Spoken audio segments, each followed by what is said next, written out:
Girl Who Spoke 7 Languages. Part 1. Maria was 8 years old when she said her first word in a language that wasn't her own. It was an accident. A tourist dropped his wallet outside her apartment building in Lisbon. She picked it up, ran after him, and without thinking, without even knowing why, she said, Monsieur, vous avez oublié quelque chose. The man stopped, turned around, stared at her. How does a child in Lisbon speak perfect French? He asked. Maria didn't know the answer. She went home, told her mother, and her mother laughed. You probably heard it from the TV, she said. But Maria knew it wasn't the TV. She had never studied French. Never had a French teacher. Never even been to France. Yet the words had come out, naturally. Perfectly. Like breathing. That night, bed, the ceiling and whispered words in a language she didn't recognize. She was terrified. But more than terrified. She was curious. By the time Maria was 12, she spoke 4 languages fluently. Portuguese, French, Arabic, Mandarin. Her teachers didn't know what to do with her. Her classmates thought she was strange. Her father, who had left when she was 3, didn't know she existed anymore. The only person who believed in her was her grandmother, Avu Helena. Every Sunday, Avu Helena would sit with Maria at the kitchen table, pour 2 cups of strong coffee, and say, "The world gave you a gift, my love. The question is, what will you give back to the world?" Maria never had an answer. Until the day everything changed. She was 16 when she got the letter. A scholarship. A full scholarship to one of the most prestigious language schools in Europe, in Vienna, Austria. Maria held the letter with shaking hands. It was everything she had ever wanted. But Vienna meant leaving Lisbon. Leaving her mother, who worked 2 jobs. Leaving Avu Helena, who was getting older and slower every year. Leaving the only life she had ever known. Her mother cried when she read the letter. But they were not sad tears. Go, her mother whispered. Go and become everything I never could. The night before she left, Avu Helena pressed something cold into Maria's hand. A small silver ring. This belonged to your great-grandmother, she said. She also had a gift the world didn't understand. Promise me you will not hide yours. Maria promised. 3 days later, she boarded a plane for the first time in her life. She had no idea that in Vienna she would discover that her gift was not what she thought it was. End of Part 1. In Part 2, Maria arrives in Vienna and meets someone who knows things about her that no stranger should ever know. If this story moved you, subscribe to English Tales and Trails. Next episode drops soon. You won't want to miss what happens to Maria in Vienna. You made it all the way, look at you, hanging through the chaos and the bloopers too. If you're grinning at the screen right now, guess I... Have you ever noticed how a 2-year-old will just confidently point to their friend and say something like, "I gave him the toy"? Oh, yeah. It seems completely normal, right? Exactly. Yeah. They heard an adult say the word gave, they remembered it, and they just repeated it. But then, a few months later, that exact same toddler will point to the same friend and say, "I give him the toy." Yes.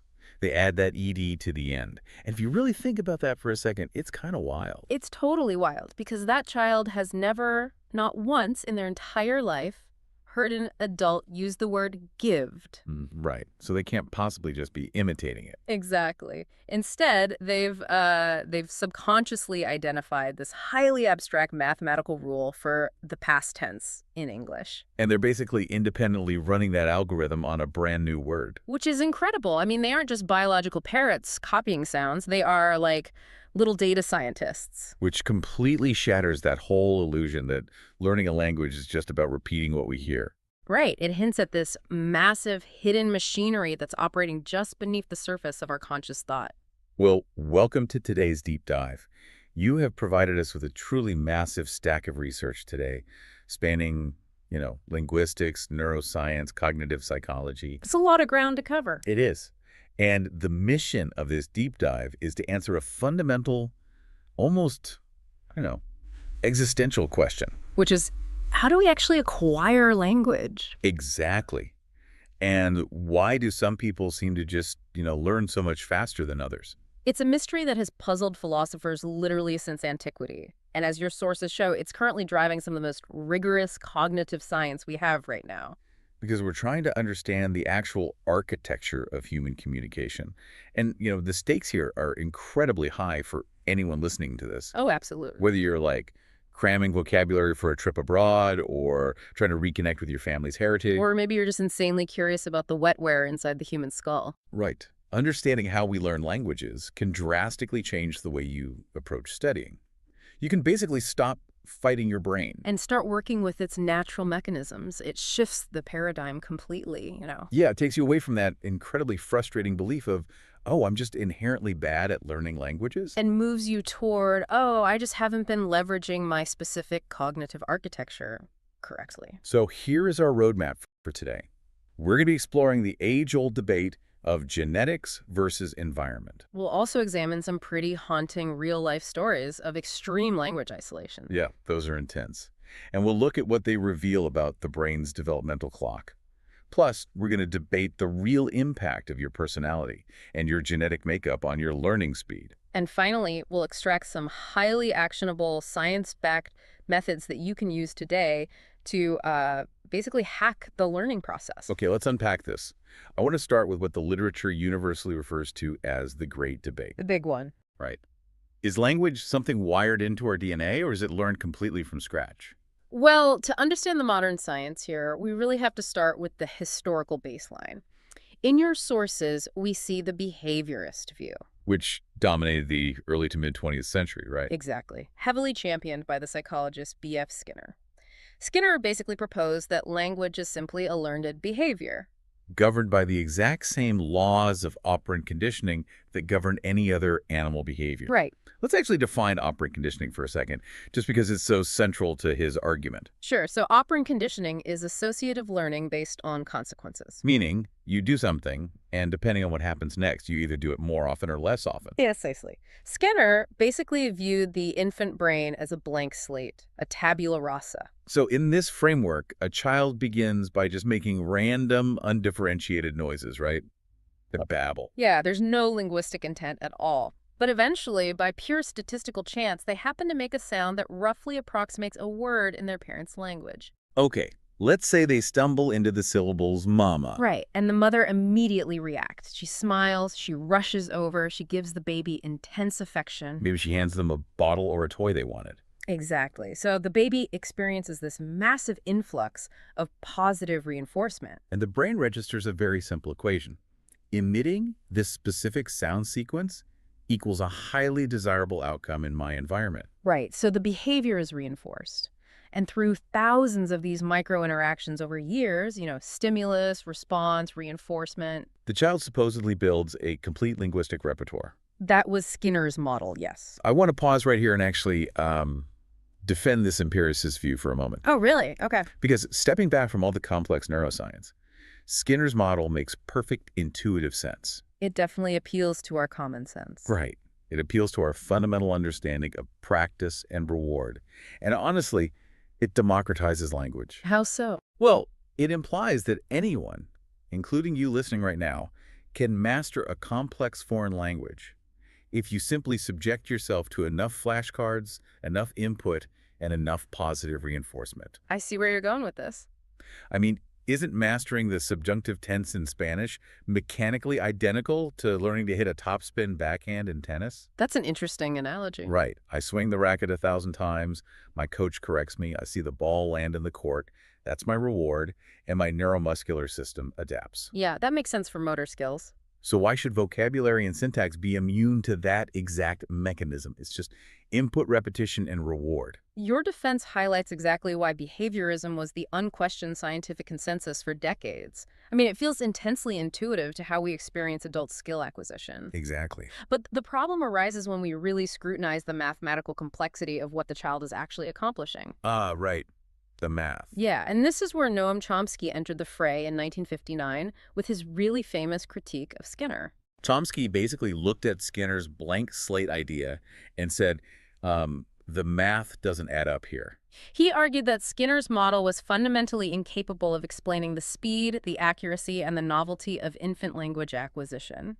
So what did Chomsky propose instead? He introduced the nativist counterargument. He proposed the concept of universal grammar and something he called the language acquisition device, or the LAD. LAD. Right. And his proposition was pretty radical at the time, right? Extremely radical. He said, we are born with pre-existing innate biological hardware designed exclusively to process human syntax. Okay, but if operant conditioning works for, like, teaching a pigeon to play ping pong, why couldn't it work for teaching a child English? Well, Why do we need to invent this invisible theoretical hardware in the brain?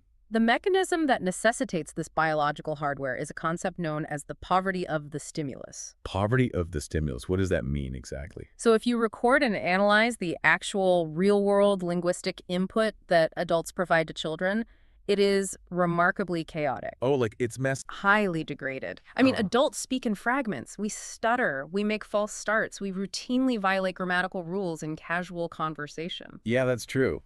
We certainly aren't walking around delivering perfectly diagrammed, mathematically precise sentences to toddlers. Not at all. We say things like, hey, grab the, no, not that one, the blue thing over by the, yeah, that. Precisely. The stimulus is impoverished. Yet, from this chaotic, fragmented, imperfect data set, children somehow effortlessly extract highly abstract, complex grammatical rules. And they achieve this incredibly fast. Largely without any explicit instruction. I mean, parents rarely sit their 3-year-old down to explain the rules of subject-verb agreement. Right, they just absorb it. And if Skinner's purely behaviorist model were correct and children were just biological tape recorders imitating what they hear to get a reward. They would only repeat the chaotic, broken mess that they receive. Exactly. But they don't. Which brings us right back to the toddler acting like a data scientist from the beginning of the show. Yes, the gived versus gave example. Right. It proves that the child is operating on internal rules. They recognize the abstract rule for the past tense, adding an ed sound, and they actively, creatively apply it to a novel situation. They're overgeneralizing the rule before they've even encountered enough data to learn the irregular exceptions. They're computing the language, not just copying it. What's really fascinating here is that the scientific community didn't just stop at this binary choice between Skinner's blank slate and Chomsky's pre-programmed genetic grammar module. So there's a middle ground. Yes, the modern synthesis, which is prominently featured in your sources, leans heavily toward emergentism. Emergentism, like Brian McWhinney's competition model. Exactly. How does emergentism bridge that gap between the nurture of behaviorism and the hardwired nature of nativism? Emergentism suggests that we don't need a magical, dedicated grammar box in our DNA, but we also aren't completely blank slates. Okay, so what are we? It suggests language emerges from an intricate dance.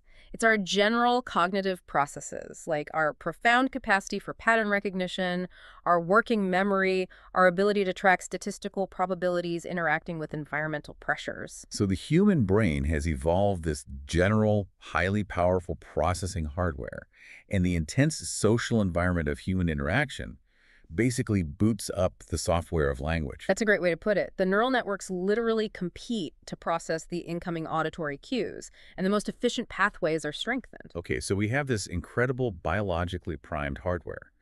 We have a brain uniquely evolved to recognize linguistic patterns and run statistical models on the sounds we hear. Yes. But that incredible capability leads to a very sobering reality, doesn't it? It does. Because biological hardware degrades. It changes. Which brings us to a massive question for anyone trying to learn a language as an adult. Does this biological processor have an expiration date? Exactly. That takes us directly into one of the most fiercely debated, heavily researched areas in second language acquisition. The factor of age and the critical period hypothesis. Let's talk about the ticking clock. The critical period hypothesis was originally proposed by neurosurgeon Wilder Penfield, right? Yes, and it was later popularized by linguist Eric Lenneberg in the late 60s. And the theory basically postulates that there is a strict biological window for achieving native-like fluency in any language. Correct. This window relies heavily on the brain's profound neuroplasticity during the early developmental years. And according to the strict version of the hypothesis, this window begins to rapidly close right around the onset of puberty. That's the claim.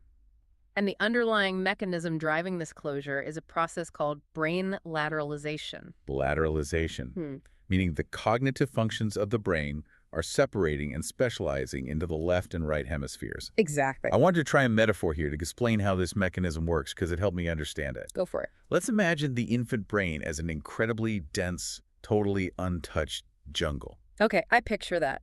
Initially, you have billions of unassigned neurons, and you can bushwhack a pathway absolutely anywhere. You can connect any sound to any meaning. Because you have high plasticity, you can navigate freely in any direction. Right. But over the first decade of life, as you learn your native language, your brain realizes it's inefficient to keep bushwhacking all the time. So it starts to optimize. Yes, it starts paving the pathways you use the most. It clears the brush, lays down asphalt, and builds these massive superhighways for your native language's specific grammar and pronunciation. And by the time you hit puberty, lateralization is largely complete. The superhighways are built. And they are incredibly fast, which is why you speak your native language so effortlessly. But if you try to learn a new language at age 20, you're trying to bushwhack a brand new trail through a jungle that has been heavily pruned, paved over, and structurally cemented. It's an excellent way to visualize the loss of plasticity. You can still get from point A to point B, but you have to use the existing rigid roads, which is why you might always sound a bit foreign. The early, strong versions of the critical period hypothesis argued that native-like acquisition past that lateralization point was biologically impossible, didn't they? They did, but validating this theory presented a massive ethical hurdle. Well, yeah. I mean, you can't ethically lock a child in a room for 13 years, depriving them of language, just to see what happens to their neural superhighway. Obviously not. But history, tragically, provides natural experiment. Right. The research dives deeply into the feral child studies, and the contrast between two specific cases, Jeannie and Isabel, is perhaps the most compelling evidence we have for this biological window. The case of Jeannie is a profound tragedy, but it's deeply illuminating for cognitive science. What happened to Jeannie?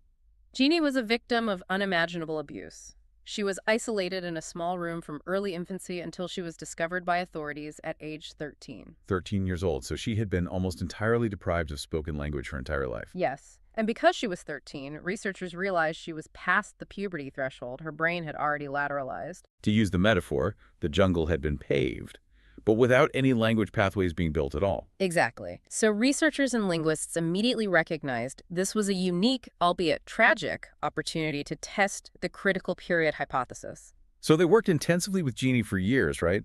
Providing her with rich linguistic environments and direct teaching. They did. And the results were highly specific and deeply revealing. Jeannie successfully developed a relatively large vocabulary. Okay, so she could learn that the sound apple mapped to the physical object of an apple. Yes. She could memorize nouns and verbs without too much trouble. So the window for learning raw vocabulary, simply mapping symbols to objects, was apparently still open. But she never grasped syntax. Really? Never? Never. She never acquired the ability to use grammar. She could not string those memorized words together into meaningful, syntactically correct sentences using function words, prepositions, or tense markers. Wow. So her communication just remained fragmented. Yes, just telegraphic strings of vocabulary. And this provided massive support for the idea that while the brain retains the ability to memorize lexical items, the specific biological window for computing grammar had permanently closed. But then you compare Jeannie's trajectory to Isabel's. Right. Isabel's circumstances were horrifyingly similar. She was incarcerated in a dark room with her deaf mother, completely isolated from spoken language. However, the crucial variable here was time.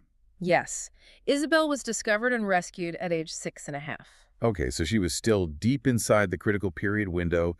The neuroplasticity was still high. And when Isabel was placed into a systematic training program, The difference was just staggering. Unlike Jeannie, who plateaued early. Right. Isabel rapidly progressed through the typical stages of language acquisition. Within a matter of months, she was producing complex, grammatically correct sentences. Because her brain was still plastic enough to build that foundational architecture from scratch. Exactly. It's heartbreaking to study, but it proves the biological constraint of lateralization so clearly. However, your sources also detail cases that aren't just about deprivation, but about the brain actively fighting back against bad input. Yes, the story of Simon is absolutely fascinating. Tell me about Simon.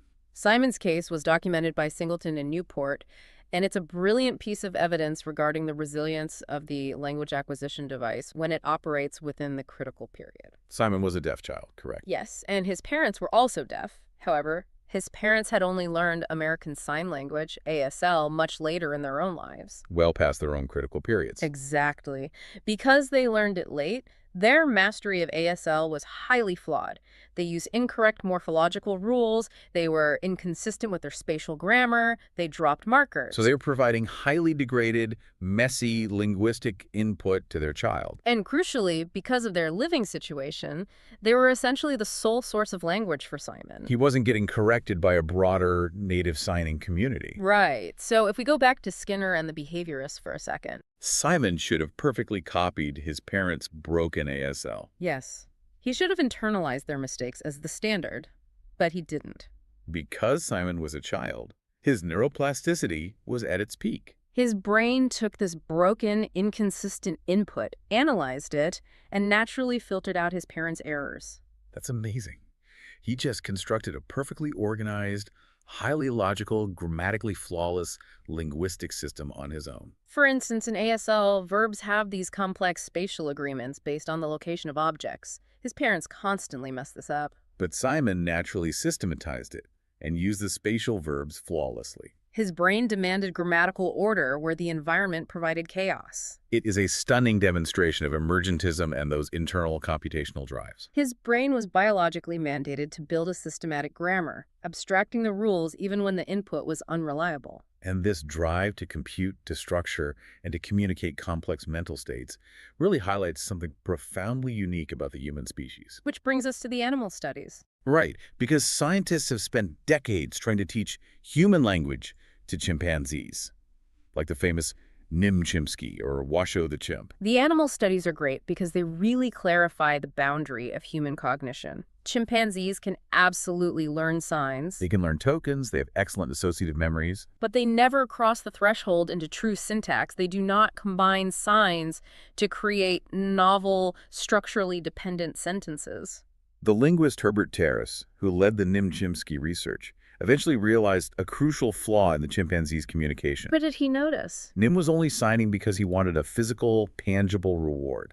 He was essentially a very advanced operant conditioning subject. He would sign "give banana" because he wanted the banana. Exactly. The motivation was entirely instrumental and physical.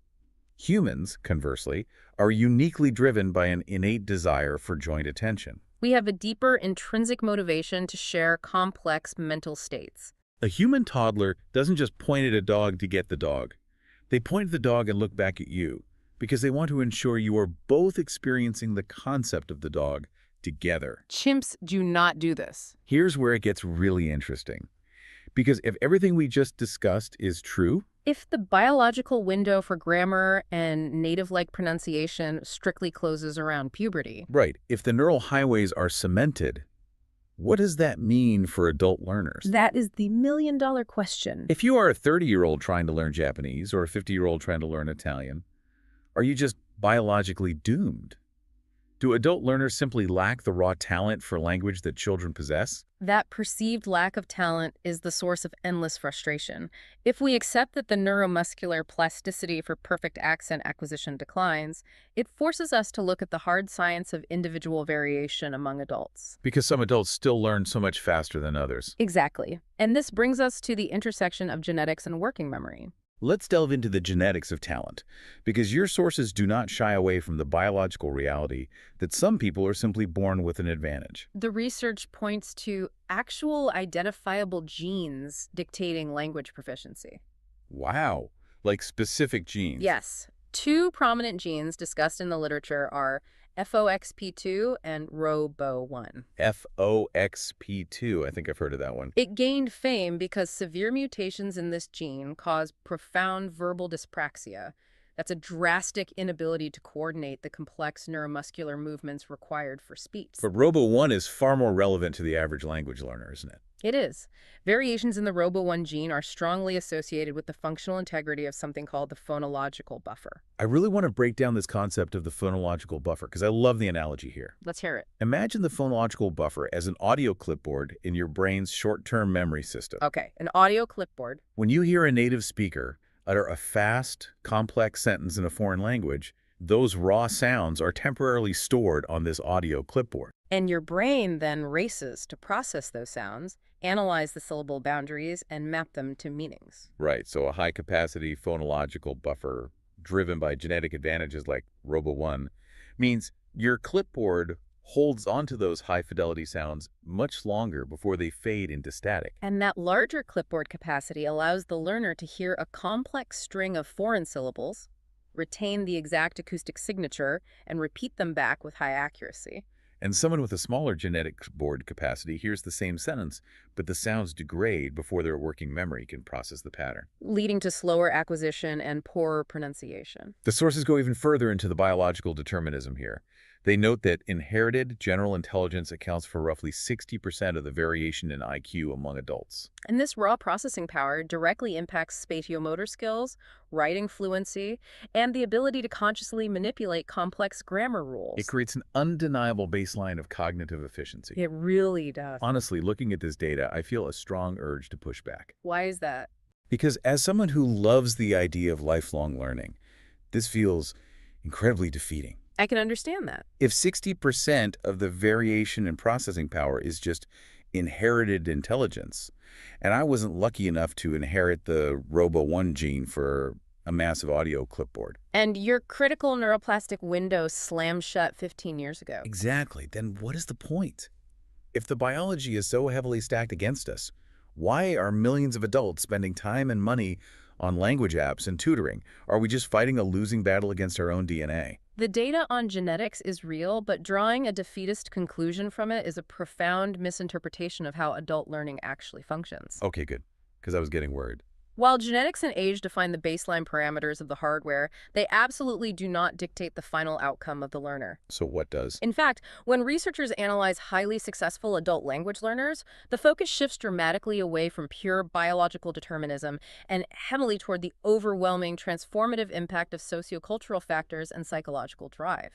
Sociocultural factors, meaning your external environment and your internal motivation can actually override your genetic baseline. Precisely. Let's examine two foundational models from the research: Robert Gardner's socioeducational model and John Schumann's acculturation model.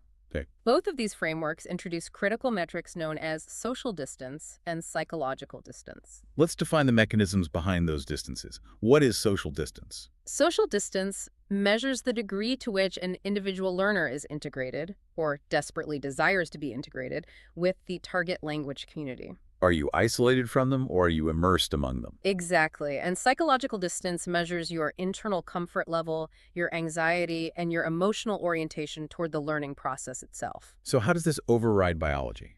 Gardner heavily emphasized that possessing deep, intrinsic, integrative motivation, the profound desire to become a functioning, accepted member of the target culture, acts as a massive cognitive amplifier.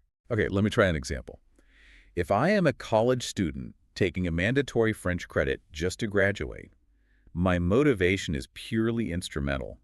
I just want the grade. Your psychological distance is massive because you don't truly care about the language. Right, and my social distance is huge because I don't interact with any French people. So the biological barriers remain high. Yes, but consider an alternative scenario. Okay, what if I fall in love with someone from Paris and I move to France and I desperately want to communicate with their grandparents and be accepted into their social circle? In that case, your motivation becomes highly integrative. Your social and psychological distances shrink to near zero. And my brain responds biologically to that urgent social necessity. It does. Maintaining and building new neural pathways in adulthood requires significant metabolic energy. If the brain perceives the language merely as an abstract puzzle, it won't allocate the resources. But if the brain perceives the language as a vital tool for social survival, belonging, and identity formation, It prioritizes the metabolic energy to force adaptation, overriding the friction of an older, lateralized brain. that is fascinating. And that ties directly into what the sources say about the role of personality, which I found so interesting. We always assume that highly extroverted people are naturally better language learners. It is the most common stereotype for sure, but the empirical reality is far more balanced. Extroversion and introversion simply dictate different pathways to success. How so? Well, extroverts absolutely have an advantage in lowering their social distance. They actively seek out interactions.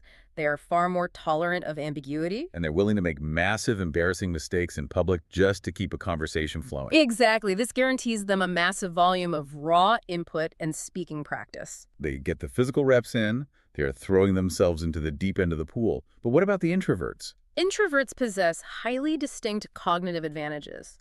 The research demonstrates that introverts often excel at deploying systematic, highly effective learning strategies. Because they might be hesitant to speak immediately. Right. Because they hesitate, they spend more time in the active listening phase, they process the input deeply, meticulously noticing subtle morphological rules and grammatical structures. So the extrovert is out at the local market, boldly speaking fragmented, grammatically incorrect Spanish with 5 different vendors, maximizing their social interaction. Yes.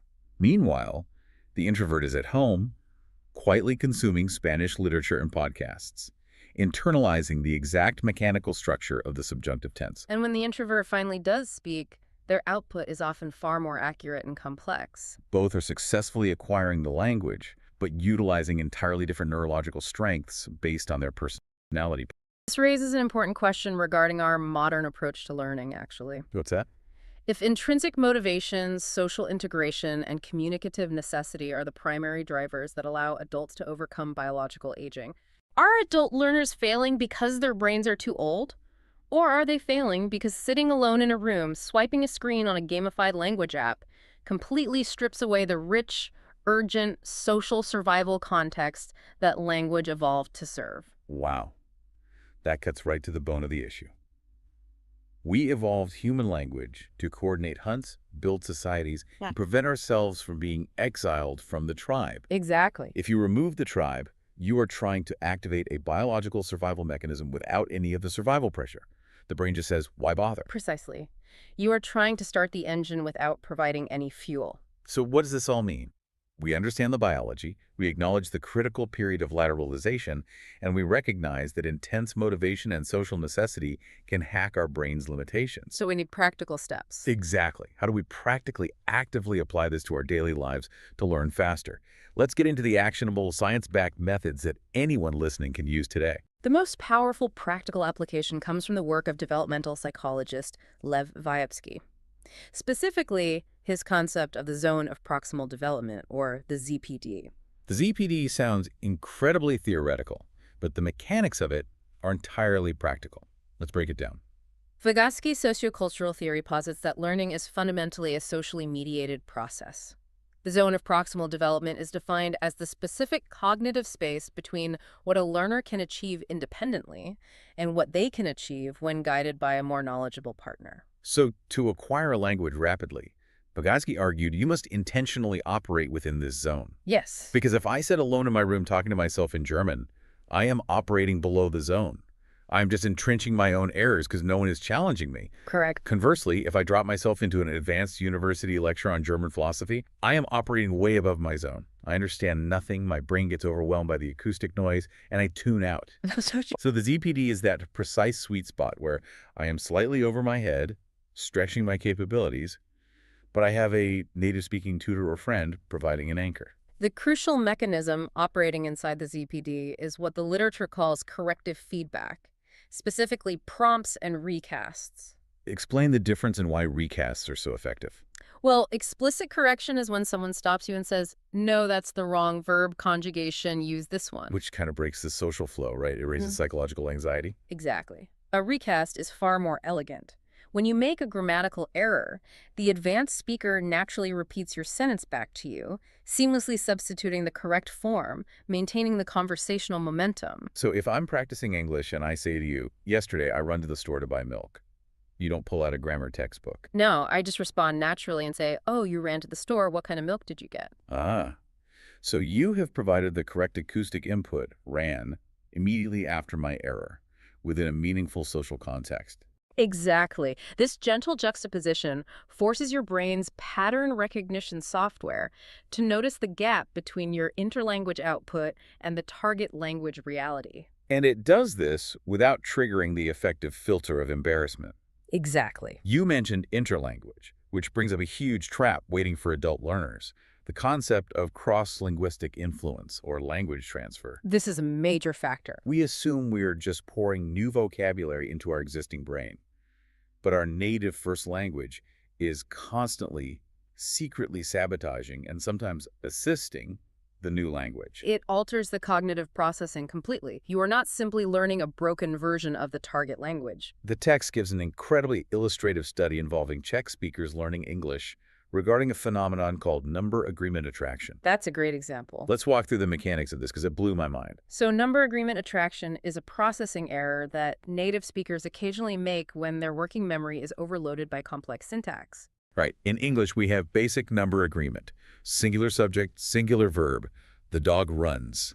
Plural subject, plural verb. The dogs run. Simple enough. But if we create a complex sentence where a plural noun is physically placed right next to a singular verb, the brain gets confused. Very simple. The key to the cabinets are missing. Native English speakers will often accidentally say are because the plural word cabinets exerts an attraction force on the verb, even though the actual subject of the sentence is the singular word key. Our working memory drops the ball. Right. It is an illusion of plurality. Now, crucially, the grammar of the Czech language is structured differently. The native Czech processing system does not fall victim to this specific type of number agreement attraction. So logically, you would assume that if a native Czech speaker is learning English, they would have an advantage here. You would think so. Because their brain isn't wired to make that specific mistake, they should be immune to it in English. But the study detailed in the research revealed the exact opposite. It did. Advanced Czech speakers learning English still exhibit this exact same working memory failure in English. Which demonstrates a profound neurological reality.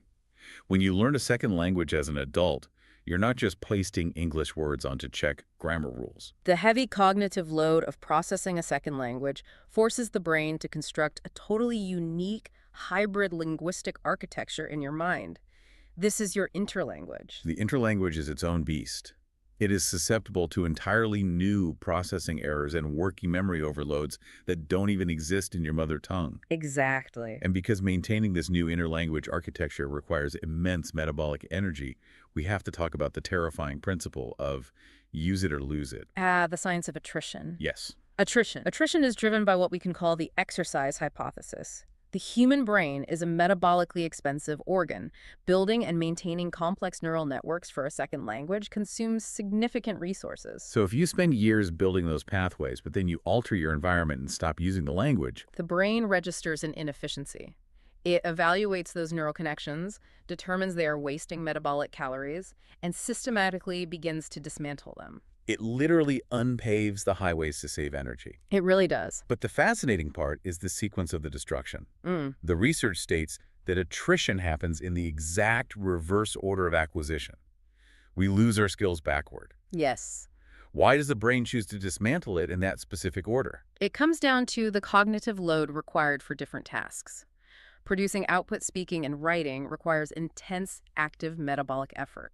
Because you have to retrieve the vocabulary from long-term memory, coordinate the complex neuromuscular motor plans for the mouth, and actively apply abstract syntactic rules in real time. Receptive skills, on the other hand, listening and reading, rely on passive recognition networks, which are metabolically much cheaper to maintain. That makes perfect sense. So when a baby learns a language, they build the cheaper recognition networks first. They can understand what you say long before they can physically produce the speech. Therefore, when attrition sets in, the brain cuts the most expensive programs first.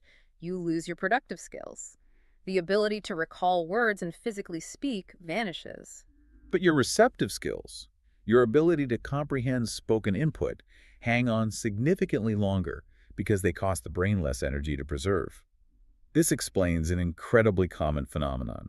You always hear adults say, I studied Spanish for 5 years in high school. I can't speak a single sentence today, but if I overhear two people talking at a restaurant, I can still generally understand what they're saying. That is attrition happening in real time. The brain uninstalled the high-cost speaking software but kept the low-cost listening software running in the background. So if you want to keep the language, you have to force your brain to expend the energy on output. Exactly. Let's move to a final, highly actionable mechanism for adult learners: leveraging statistical learning.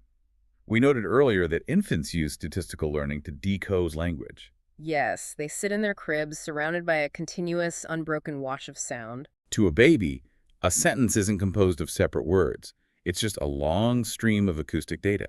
They have no idea where one word ends and the next begins. But their brains are running a complex background algorithm, meticulously tracking the statistical probability of certain syllables appearing sequentially. So if the syllable pre is followed by the syllable dd 90% of the time, the brain calculates a high probability that pretty is a bounded unit of word. They deduce the boundaries through raw exposure, and the critical insight for adults is that we do not lose this pattern recognition software. We still have it. Yes. To acquire a language efficiently, adults must deliberately maximize their raw, unstructured auditory input. You must bathe your brain in the acoustic stream of the language. Even if you don't consciously comprehend the vocabulary yet. Even then, it allows those subconscious statistical models to calibrate to the new phonetic frequencies. But there is a massive caveat to this, highlighted by a brand new 2025 study by Kludkova and colleagues regarding the interaction between prosody and orthography. Yes, this study challenges a very common adult learning strategy. Right. So prosody refers to the musicality of the language, the rhythm, the intonation, the stress patterns of the spoken syllables. And orthography is the written text, the letters on the page. For years, my absolute go-to strategy was to watch foreign films with the foreign language subtitles turned on.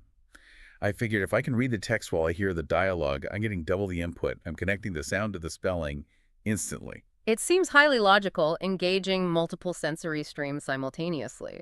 But the 2025 study discovered a severe interference effect. What did they find?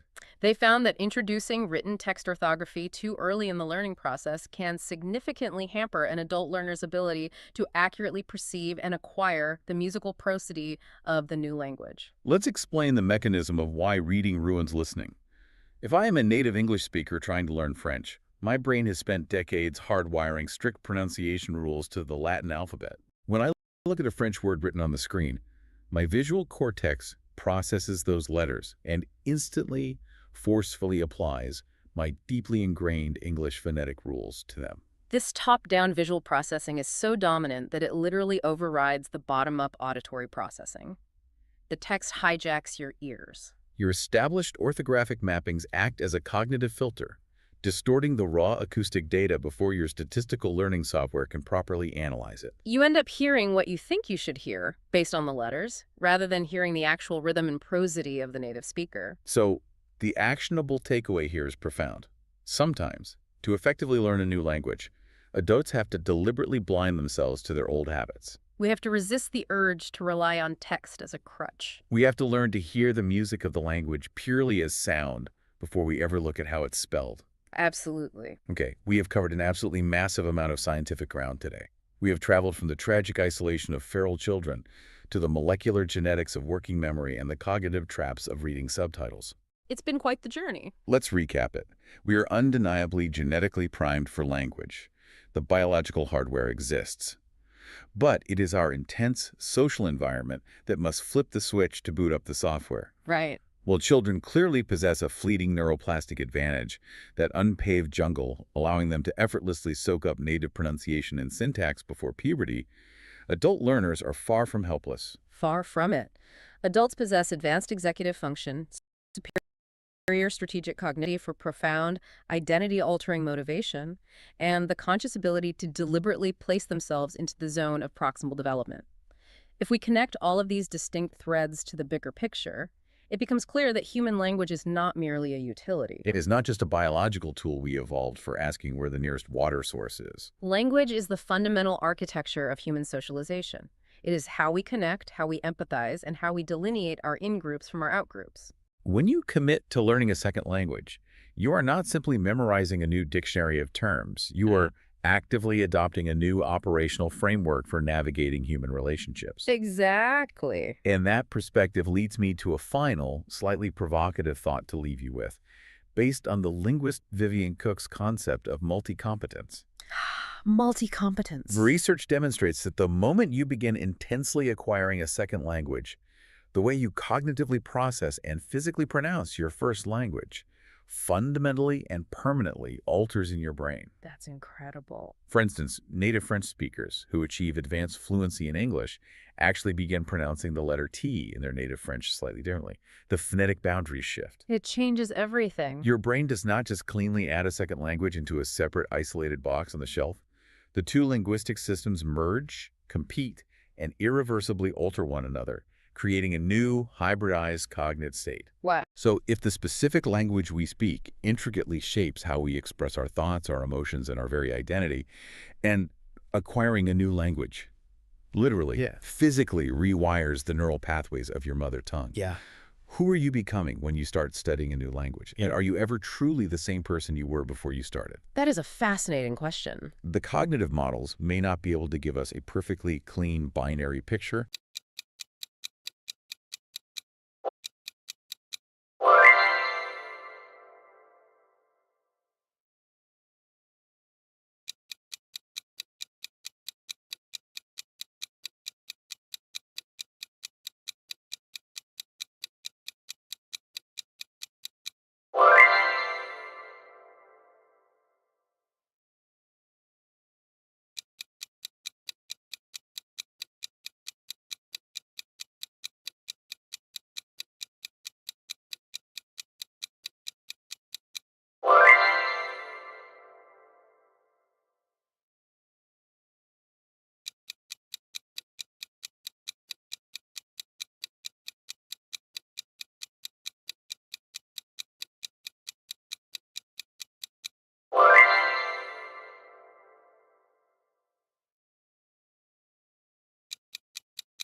All right, welcome back to the deep dive. Today we're diving right into the core of, what really pushes your English skills forward. We've been digging deep, looking at tons of different sources and materials, and it's really become super clear that, when you're working on leveling up your English, there's one element that just kind of rises above all the rest. Yeah, you're absolutely right. And for those of you listening, actively working on your English, we've designed this whole deep dive to be that kind of aha moment, that click, Yeah. where it all kind of comes together. And, we're not going to be throwing, a million different strategies at you. Instead, we're going to be laser focused on the most impactful factor in this whole journey of yours towards fluency. And this is where it gets, really interesting because, the secret sauce, the key to unlocking that significant progress is consistency. You got it. Now, you might be thinking, like, consistency, that sounds that sounds pretty straightforward. Right. And you know what? You're right. It is simple, but the power of it is just immense, and it's often overlooked. It's like this surprising but remarkably effective engine that drives language learning. Yeah. And our goal in this deep dive is kind of twofold. First, we want to explore why consistency is so important. Like, what are the underlying principles that make, regular effort just so much more effective than these sporadic bursts of, intense studying. And second, we're going to give you some really practical, real-world ways to make consistency just a natural part of your life. Yeah, I love that. So let's dive into that why. Why consistency is the champion, Yeah. And all of our sources were so emphatic about this, starting with how it builds long-term memory. And I mean, this makes intuitive sense, right? The more you encounter something, the more it sticks. Yeah, absolutely. And what's really cool is how consistent, even brief exposure to the language, it really leverages your brain's natural mechanisms for long-term retention. Yeah. Think about it. You can cram for an exam, right? You can memorize a whole bunch of stuff, but it often fades pretty quickly. Right. But consistent engagement, that's what helps the knowledge become deeply embedded. It's almost like, how you remember your native language, right? You don't have to put in constant effort to remember it. Exactly. And it's not just about passively taking in the information. Right. Regular practice really actively builds your confidence when you speak. There's this huge difference between understanding English and actually feeling comfortable speaking it on the fly, and that can feel like a massive hurdle for a lot of learners. You're so right. It's a really great point. And the more consistently you practice speaking, the more it just becomes this automatic thing, right? Yeah. It goes from being this kind of deliberate, sometimes nerve-wracking task to, it becomes this more natural, comfortable way of expressing yourself. Yeah. And the steady practice, this is what helps to chip away at that fear of making mistakes. That fear that so many learners, they wrestle with. And that's really where the long game comes in. And we're not talking about, instantaneously becoming fluent. The sources are very clear on this. Real fluency takes time. We're talking months. We're talking years even. Yeah. It's the compounding effect of those small, consistent actions that lead to huge fluency gains down the line. That's it. Think about it like building any other skill, right? Whether it's playing an instrument or learning a new sport, consistent practice, even if it's just a little bit every day, it compounds, it adds up over time, and then boom, you see amazing results. Yeah. And a crucial point is that daily engagement with English, it really helps to kind of normalize making mistakes. Yeah. Because, that fear of getting things wrong can be so paralyzing, But when you're constantly using the language, those little errors, they just become part of the process, right? They become part of the learning journey. Yeah. Nothing to be ashamed of. And the sources are really clear about this. Progress may not always be, immediately apparent, but it's happening. Right? It's happening under the surface. And that's a really vital shift in mindset. Instead of looking at mistakes as these failures, consistency allows you to reframe them, to see them as valuable feedback, as necessary steps on the path to getting better. It's all about embracing the journey, knowing that consistent effort, that's what gets you to fluency. I love that. So we're crystal clear on the why, right? Consistency, why it's so important. Now let's get to the how. How do you actually weave English into your day-to-day life? And the sources had some really practical tips on this, on how to make English a consistent habit. Yeah. And what's interesting here is that the emphasis is all about integrating English into your existing routine, right? Not trying to create this whole new overwhelming thing you have to do. The key is to find those small manageable chunks of time that you can realistically dedicate to English each day. Right, right. It's not about, suddenly discovering 2 extra hours in your day, which good luck, right? But the sweet spot seems to be, those shorter, more frequent sessions. Even just 15, 20, 30 minutes Yeah. of focused time with English can make a huge difference. And think about it. Yeah. There are probably moments in your day that are kind of underutilized, Mm. little pockets of time. Yeah, and the sources give some really great concrete examples. Like if you have a commute, listening to English podcasts or audiobooks, boom, Yeah. you've just turned that travel time into learning time. Yeah. Right? And same with doing chores around the house. Yeah. You put on something in English, you're getting that passive exposure, but it's so valuable. Totally, totally. And, lunch breaks? How often are we just scrolling on our phones, right? What if instead of doing that, you watched a quick English language video or a TED Talk on something you're interested in? Exactly. It's a small change, but over time, that learning really adds up. Yeah, and then there's incorporating English into your evening routine. Just reading a short article or a few pages of a book in English before bed. That can be a really relaxing and effective way to kind of wind down and engage with the language at the same time. Oh, yeah. And we can't forget actively speaking. Mhm. Even just 5-10 minutes of speaking practice, it can be talking to yourself, just about your day, or even connecting with, a language partner online. Right. All of those little things contribute. The main idea, the main principle from the sources is small actions, but done consistently. Yeah, it's all about building momentum. When you start with those small, achievable steps, it makes it so much less intimidating. And it really increases the chances that you're going to stick with it, over the long haul. It's that consistent effort, that drip, drip, drip, that eventually fills the reservoir of your English skill. Yeah, yeah. No, it's so important to remember that everyone learns a bit differently. And that's where having a personalized plan comes in. And the sources really encourage you, the listener, to think about, your individual learning needs, what you like. Yeah, totally. Because what motivates one person may not work for another. It's all about finding the approach that matches your interests, your learning style, and even just how much time you have. Right. And to help you with this whole personalization thing, the sources had some really great questions, for you to ask yourself, what English skills do you want to focus on improving right now? Is it speaking more fluently? Is it understanding what you hear better? Is it writing or maybe your grammar? Yeah, great questions.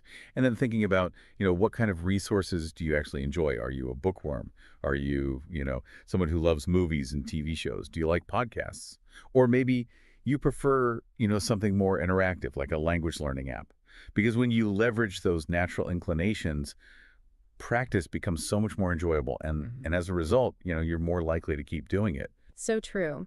And then finally, thinking about the practicalities of, your daily life, when can you actually realistically fit in some English practice? Is it first thing in the morning before things get crazy? Is it during your lunch break?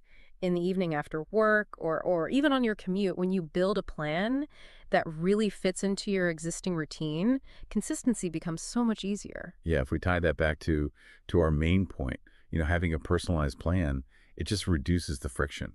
When you're choosing things you actually like to do and scheduling practice for a time that works, Yeah. you're setting yourself up for success. Yeah.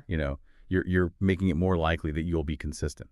Definitely. Now, speaking of things that a lot of learners find, challenging, speaking English is often at the top of that list. Yeah. But the sources had some really good advice about how important it is to practice speaking every day, Right. even if you don't have a native English speaker to practice with right there next to you. Yeah.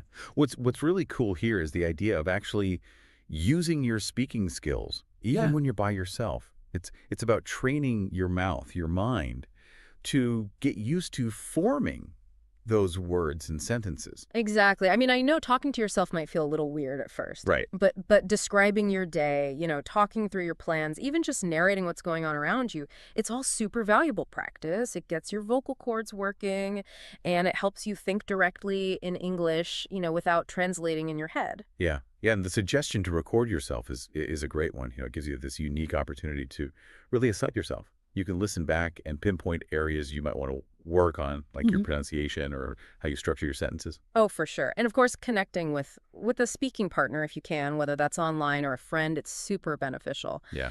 But the main message, the takeaway here is you don't have to wait for that perfect speaking partner to start practicing. Right. Get started today. You can start today. And the sources really emphasize that consistent speaking, it just accelerates your progress, both in how confident you feel and your overall fluency. It does. It's about actively putting those language skills to use, not just, learning them in the abstract. Exactly. Yeah. And now let's talk about something that's, a little more internal thinking in English. Sure. And the sources were pretty clear on this. They explained why that constant back and forth translating between your native language and English, that can really slow down your progress in the long run. Yeah, it's true. Because translating adds this extra step. It's like this mental gymnastics routine. Right. But when you consciously train yourself to think in English, you streamline everything. Yeah. Right? You understand things better, you can respond faster, and it just feels more natural. English starts to feel less like this foreign code you're trying to crack and more like a part of you. Yeah, yeah. And the tips they gave were so simple but effective. Things like, describing the things around you in English or even just starting to make your to-do lists in English. It's amazing how these small changes can make a big difference over time. Like even just writing your shopping list in English, that forces you to use English vocabulary in a really practical way. Right, right. And the idea of asking yourself questions throughout the day in English and then answering them in English. Yeah, love them. It's like you're having this inner dialogue. You are? That just reinforces your ability to form thoughts in the language. And the sources really highlighted that this leads to a much more automatic understanding and use of English. It's all about making that direct connection in your brain between, the idea and the English word for it. You cut out that middleman, the translation step. I love that. And another super powerful way to boost your English without feeling like you're constantly studying is to surround yourself with the language. Really create that immersive environment. Immersion is so effective because you're constantly exposed to English in so many different real-world situations. It's almost like you're absorbing it through your pores. Yeah, totally. And the sources had a ton of examples of this, like watching English TV shows and movies. Love it. Maybe starting with subtitles and then gradually trying to watch with fewer subtitles or even no subtitles. Right. Or listening to music, podcasts. Make that part of your daily routine. Yeah. And it's not just about listening and watching. Reading books, blogs, articles in English about things you're actually interested in. That makes it so much more engaging. Totally. And then there's writing in English, which is often overlooked, but it's so helpful. It is. Even if it's just, a short journal entry or a social media post or as we talked about, your to-do list. Yeah. All those little things help. All those little writing activities really contribute to that immersive experience. And the main point here is that consistency, consistent immersion, it helps you learn almost subconsciously. Exactly. You're making English this constant presence in your life. Right. So it becomes more and more familiar. It doesn't feel like this foreign language you have to struggle with. I love that. Okay, last but not least, let's talk about staying motivated. Motivation can go up and down, It's not always going to be there. It's true. But the sources talked about how important it is to track your progress, to keep that motivation going strong. Yeah. This is so crucial. Yeah. Because when you can actually see the progress you're making, it gives you a huge boost. Yeah, right? yeah. And it just encourages you to keep going. Yeah.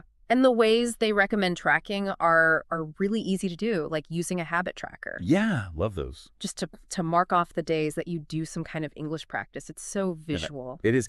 And keeping a journal, writing down new words and phrases that you're learning, that not only helps you remember them, but it also allows you to look back and see how much you've learned, how much you've accomplished. And if you're working on speaking, the idea of recording yourself periodically and then listening back to those recordings, that's a fantastic way to actually hear your improvement, because sometimes it's hard to notice those little changes day to day. It's true.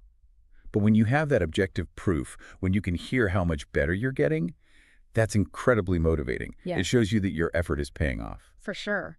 So bringing it all back together, the big takeaway, the central message from all of our sources is this.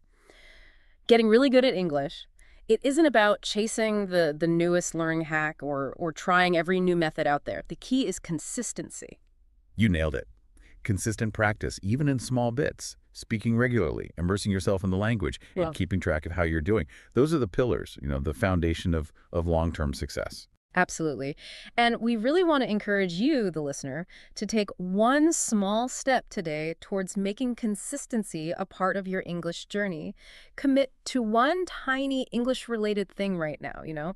Maybe listen to a short English news clip, write a couple of sentences about your day, or just practice describing something you see around you for a minute or two. Anything. Right. Remember, the real impact, it doesn't come from how intensely you study in any one sitting. It comes from how often you engage with English over time. It's Yeah. about making it this consistent, enjoyable part of your life. So true, so true. So here's a final thought to leave you with. What's one small, enjoyable way you can make English a regular part of your life starting right now? Yeah, that's a great question. Think about that. All right, until next time. Okay, so let's be honest. Remembering new words, new vocabulary words, I mean, it can be like a real struggle sometimes, right? It's like you learn it and then it just, poof, disappears. Yeah, it's like you're trying to hold on to sand. Exactly. But what if I told you there are, smarter ways to learn vocabulary, ways that actually stick? Today, we're diving into this article, and it's called Unlock Your Vocabulary: Smart Strategies to Remember New Words Effortlessly. It sounds pretty promising, right? It does. I'm really curious what they have to suggest. Me too. Our mission, if you will, today is to kind of pull out some of those really actionable strategies from this article, the kind that you can just start using today. No more staring blankly at flashcards and hoping for a miracle. Yeah, flashcards definitely get a bad rep. They do, they do. So the article makes this really interesting point right off the bat. It's not just about memorizing, brute force memorization. It's about understanding. And I thought that was fascinating. What do you think about that? Like, why is understanding so important for memory? Well, if you think about it, how our brains actually work. We're not just like, empty containers just waiting to be filled with facts and figures. We learn by making connections. So, when you really understand a word, like its nuances, how it relates to other words, it actually becomes part of this like massive web of knowledge in your brain. Yeah, it's like the difference between cramming for a test versus actually like getting a concept, right? Exactly. Yeah. Exactly. And the article gives some really good examples of how to achieve that kind of deeper understanding. Like one thing they suggest is, looking up example sentences online. They mention these websites like Youglish and Linwy. Oh, yeah, those are great. Yeah. And it's so helpful because, you see the word being used naturally in all these different contexts, and it just kind of clicks. Right, it's not just a dictionary definition. Exactly. Another thing that I find helpful is to just even look up the etymology of a word. Like, for example, if we break down the word incomprehensible. Right. So it's in meaning not, com meaning together, prehens meaning to grasp, and then ableable meaning able. Right. So suddenly incomprehensible isn't just this big, long, scary word. It's something that you can actually, ironically, grasp. That's such a perfect example. Yeah. I love that. Yeah. The article also talks about using visualization and creating mini stories to remember words. Mm-hmm. What do you think about those techniques? Yeah, those are great. They really tap into the power of, imagery and narrative. Like, remember how we talked about linking the word serene with the image of a peaceful beach? Yes. You can make that image even stronger, like even more vivid if you imagine like the sound of the waves, the feel of the warm sand on your skin. It becomes this whole multi-sensory experience. Oh, yeah, like a mini vacation for your brain. Exactly, exactly. The article actually gives this example of associating the word ephemeral with the image of a firefly, because it's that kind of fleeting moment of beauty. Oh, that's really good. Yeah, it's so true. So the more vivid the image or the story that you can create, the more likely you are to actually remember that word. But all these tips are great, but I think sometimes, and I'm curious if you've experienced this too, sometimes I remember a word's definition, but then when I actually try to use it in a sentence, I just completely freeze up. Oh, yeah, all the time. I mean, it's Right. one thing to, recognize a word when you see it, but it's a whole other level to actually make it part of your, like, actively used vocabulary. And that's where that whole idea of use it or lose it really comes into play. Right. And the article talks about that a lot, doesn't it? Like the sooner you actually use a new word, the better. Yeah, definitely. And they give some, some pretty practical suggestions for how to do that. Like writing sentences with the new word is a good starting point. Even just saying it out loud a few times can make a big difference. Yeah, I find that's true for me too. I think I'm kind of like a kinesthetic learner or an auditory learner. So just saying it out loud really helps. It's funny. I've always found that when I have to teach something, it actually helps me solidify it in my own mind. Like, it's like I have to understand it on a deeper level so that I can explain it to someone else. Do you think that applies to vocabulary too? Oh, absolutely. Actually, the article even mentions that because teaching, like, it forces you to think really critically about the word's meaning, like all its nuances. You can't just rely on a memorized definition, right? You have to be able to explain it in your own words, and that just solidifies the understanding so much more. Yeah, that's so cool. So basically, if I want to really master a new word, I should like try to teach it to someone, even if it's just my cat. Exactly. I mean, it's the act of explaining it, of finding the right words to make someone else understand. That's what really matters. I love that. So, okay, we've talked about understanding the word, actively using it, even this like unexpected power of teaching. Oh, and don't forget flashcards. Oh, yeah, flashcards. How could we forget those? Yeah. They kind of get a bad rap, for being boring. But the article actually gives some really cool tips for making them more effective. Yeah, it's not about abandoning flashcards altogether. It's more about just using them in a more strategic way. And one thing the article mentions is incorporating visual elements. So instead of just writing, melancholy equals sad, you could include like a picture of a rainy day or a wilting flower. Yeah, that's so much more engaging than just a dry definition. Yeah. And it really helps to kind of make that connection in your brain. Exactly. And the article also highlights the power of spaced repetition. Oh, yeah. Can you explain that a little bit for our listeners who might not be familiar with that term? Yeah, so spaced repetition is basically based on this idea that we naturally forget information over time. Right. But if we review that information at, increasingly spaced intervals, we can combat that forgetting curve and actually move that information into long-term memory. Okay. And there are all these apps now that do this for you. Oh, that's amazing. Like Anki and Quizlet, yeah. So it's like having a personal vocabulary trainer in your pocket. Exactly, yeah. That's amazing. Okay, I'm sold. Flashcards 2.0. Here I come. But before we get too carried away with spaced repetition, I do want to kind of jump back to something that you mentioned earlier, which is creating those strong associations to help words stick. And the article had some really fascinating insights on that. What really stood out to you from that section? Well, I thought it was interesting that they really focused on, tapping into multiple senses and emotions. Like we talked about the beach scene, but you can take it even a step further by like incorporating sounds, smells, even like physical sensations. Oh, now I'm really craving that beach vacation. Yeah. But I get it. The more senses that you engage, the richer that association becomes, right? Exactly. And the stronger the memory. Exactly. And personal experiences are huge too. Like if you can connect a new word to a really strong memory or feeling, it's much more likely to stick. So for example, like think about the word jubilant, right? Instead of just trying to memorize the definition, think about a time when you felt that pure joy. Maybe it was graduating from college, landing your dream job, even just that first sip of coffee in the morning. Those are really good examples. I know. Yeah, it's like building this bridge between the new word and something that already has meaning to you. Exactly. And, don't forget about rhymes and songs. I know it might sound silly, but our brains love patterns and repetition. So if you're really struggling to remember a word, try coming up with a little rhyme. It doesn't have to be Shakespearean. It just has to be memorable. Okay, I'm ready to, write a vocabulary rap song. Exactly. Seriously, though, I could see how that would be helpful. It's like creating a little earworm for your brain. Yeah. Yeah, for sure. And, speaking of making it fun and engaging, the article also mentions, acting out words. Oh, tell me more. I love this idea. It's like you embody the word. Exactly. Yeah. Yeah. And I bet this is especially helpful for people who are like kinesthetic learners. Oh, absolutely. People who learn best through movement. Right. If you're trying to remember the word exuberant, like jump up and down, wave your arms, let out a whoop of joy. Exactly. Your body remembers too. Exactly. I am so doing this. This is like taking vocabulary learning to a whole new level. It's not just about reading and memorizing anymore. It's about experiencing the words. Exactly. It's about engaging your whole self in that learning process. Yes. This is making me think about all the different ways that we can just immerse ourselves in language in general. The article talks about reading more, listening to podcasts, even watching movies with subtitles. Yeah, all of those are fantastic for passively absorbing new vocabulary. Yeah, it's like osmosis for the brain.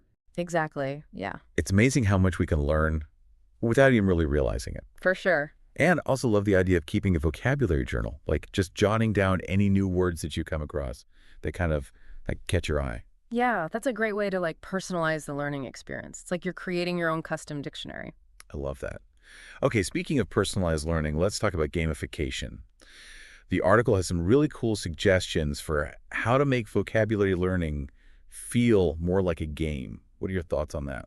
Well, I think games are so effective because they tap into our natural desire for like competition, for achievement, for Yeah. rewards. So why not kind of harness that power for good and use it for vocabulary expansion, right? Absolutely. I'm all about that. So what kind of games are we talking about here? Well, there are the classics, right? Like crossword puzzles, Scrabble, even Wordle. All of those are great for, testing your knowledge and expanding your mental lexicon. Oh, Wordle, my nemesis.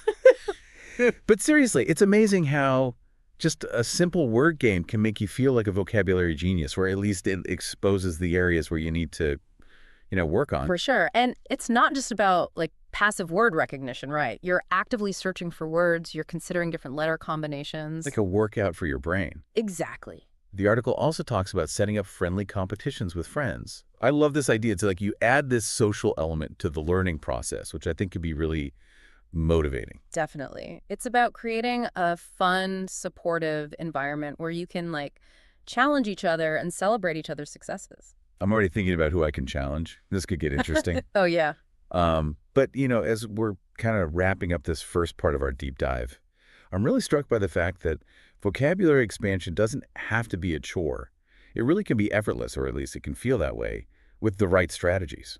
I totally agree with that. It's all about finding the techniques that really resonate with you and incorporating them into your daily life. It's about making vocabulary learning a habit, not a burden. Exactly. And remember, it's not about memorizing the entire dictionary overnight. Right. It's about making small, consistent efforts that are really going to add up over time. Yeah, it's like building a house brick by brick. Each new word you learn is another brick in your foundation of knowledge. But before we get too philosophical, I think it's time to take a quick break, and we'll come back to discuss why all this effort is actually worth it. Sounds great. Yeah, I think that's a great place to pause. We've given our listeners a lot to think about. So I feel like we've explored a ton of strategies for learning new vocabulary. Everything from really understanding a word's deeper meaning to actively using it, creating those vivid associations, flashcards 2.0. We even talked about gamifying the whole process. It's almost like, we've unlocked this secret level of vocabulary learning. I know, right? It's a lot, but it's a good kind of a lot. It feels really empowering, to have all these tools at our disposal. And I think it kind of makes you think about the bigger picture too. Like, why does all this effort even matter? Why should we care so much about expanding our vocabularies? Yeah, that's the key question, isn't it? Like, why bother? Is it just to sound smart and impress people with fancy words? Or is there something more to it? Right. Because the articles kind of hint at this, but I think it's worth really digging into. Like, it's not just about, sounding intelligent or eloquent. It's about something deeper. Yeah, definitely. I think a rich vocabulary is really about like unlocking this greater clarity of thought and expression.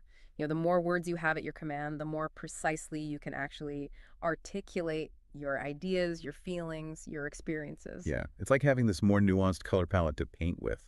Instead of just saying good, Yeah. you can choose the perfect word to convey that specific shade of good. Like maybe it's exquisite or delightful or marvelous. Oh, I love that. That's a great analogy.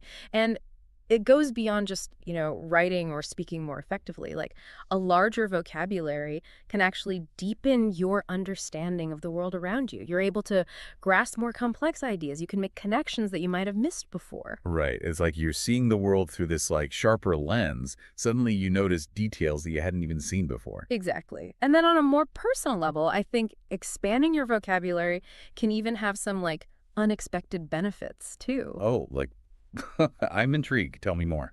Okay, well, for one, I think it can really boost your confidence. Like when you feel like you can express yourself really clearly and effectively, it naturally increases your self-assurance. That makes sense. Right. Have you ever noticed how like your vocabulary can affect how others perceive you too? Oh, definitely. Like a strong command of language, it can convey, intelligence, credibility, even leadership qualities. Right. It's almost like having this secret weapon in social and professional settings. But it's not just about impressing others, though, right? I think it also has to do with this, like, self-discovery element. I completely agree. I think as you learn new words, you're kind of forced to explore these new concepts, these new ways of thinking. It can really open up these whole new avenues of intellectual exploration. It's like your brain is constantly making new connections, kind of expanding its capacity to really process and understand information. And it can make learning itself more enjoyable, don't you think? Oh, absolutely. Like when you have the words to describe what you're learning, to make those connections between different concepts, it just becomes so much more engaging. Right, you're not just passively taking it in anymore, you're actively processing it. Okay, I'm officially convinced. Expanding your vocabulary is about so much more than just memorizing words, It's about becoming a better communicator, a more critical thinker, a more well-rounded individual. Beautifully put. But let's be realistic for a moment. I can imagine some of our listeners, feeling a bit overwhelmed by all the strategies we've covered. It's like, where do you even begin when there are so many options, so many words to learn? It can feel daunting. Yeah, that's a really good point. It can be a lot to take in. But I think it's important to remember that you don't have to do everything at once. Start small. Pick, one or two techniques that really resonate with you and just experiment with them. Exactly. And don't be afraid to adjust your approach as you go along, right? Like what works for one person might not work for another. The key is just to find what feels, fun and sustainable for you. Right. It's a journey, not a race. And I love that analogy because it really emphasizes that it's about consistency and patience. Like you wouldn't expect to just run a marathon without training, right? No way. Building a strong vocabulary is similar. It requires dedication and effort over time, but the rewards are so worth it. They really are. And speaking of rewards, I'm reminded of that challenge that the article poses. Remember where it said to, pick 5 new words and try to use them in conversation that day? It's a simple challenge, but I think it's so effective. Oh, for sure. It's a great way to actually track your progress and see those words become a natural part of your vocabulary. I think we should issue a similar challenge to our listeners. Ooh, I love that idea. It doesn't have to be 5 words, but maybe just choose one technique that we've discussed that really stood out to you. Yes. Try it out for a week and see how it feels. Maybe it's, creating that vivid image for a new word or explaining it to a friend or even just, consciously making an effort to use it in a conversation. Right. And just making that vocabulary learning a conscious part of your day, even if it's just in these small ways. And we'd love to hear about your experiences. Oh, absolutely. Share your successes, your challenges, your aha moments. You can leave a comment on the show page. And who knows, you might just inspire someone else to start their own vocabulary adventure. Right. But before we all, rush off to conquer the dictionary, I think it's worth taking a moment to consider this. We've been talking so much about individual words, but what about developing this, deeper appreciation for language itself? Oh, that's a great point. It's like we've been focusing on the trees, but now it's time to step back and admire the whole forest. Right. And I think it starts with just, simply paying attention.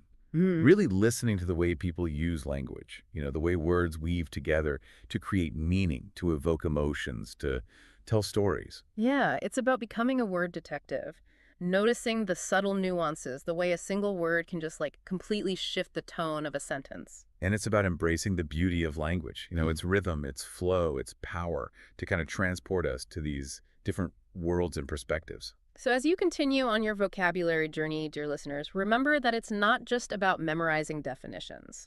It's about cultivating a love for language, a fascination with words, this desire to really unlock the full potential of human expression.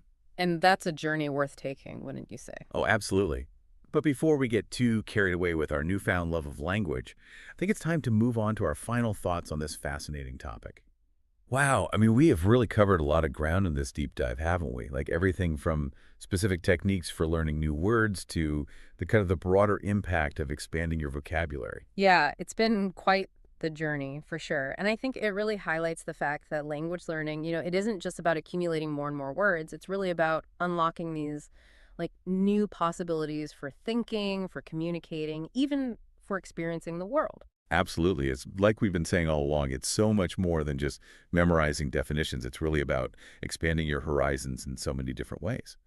But as we wrap things up, I'd love to kind of leave our listeners with one final thought, something, kind of provocative, something to ponder, something that maybe sparks some further exploration. What do you think? Okay, let me see. Well, we've talked so much about how to learn new words, right? But I'm kind of curious, what is it that sparks that initial desire to learn in the first place? Like, what motivates someone to embark on this whole vocabulary journey to begin with? That's a great question.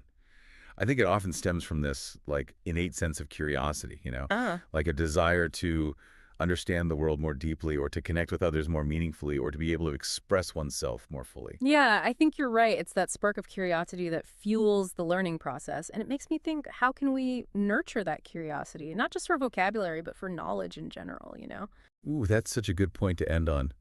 Because, yeah, it's not just about learning new words. It's really about cultivating this lifelong love of learning. Exactly. So, dear listeners, as you continue to explore this vast and wonderful world of language, remember to stay curious, keep questioning, never stop discovering. And who knows? Maybe along the way you'll even find, like, a new favorite word to describe the sheer joy of learning. Happy exploring, everyone. Okay, so you're listening because you really want to get better at speaking English, right? More fluent, more confident. For sure. You're probably putting in a lot of work. Yeah. Maybe you're practicing conversations, you're studying grammar rules. Yeah, all that good stuff.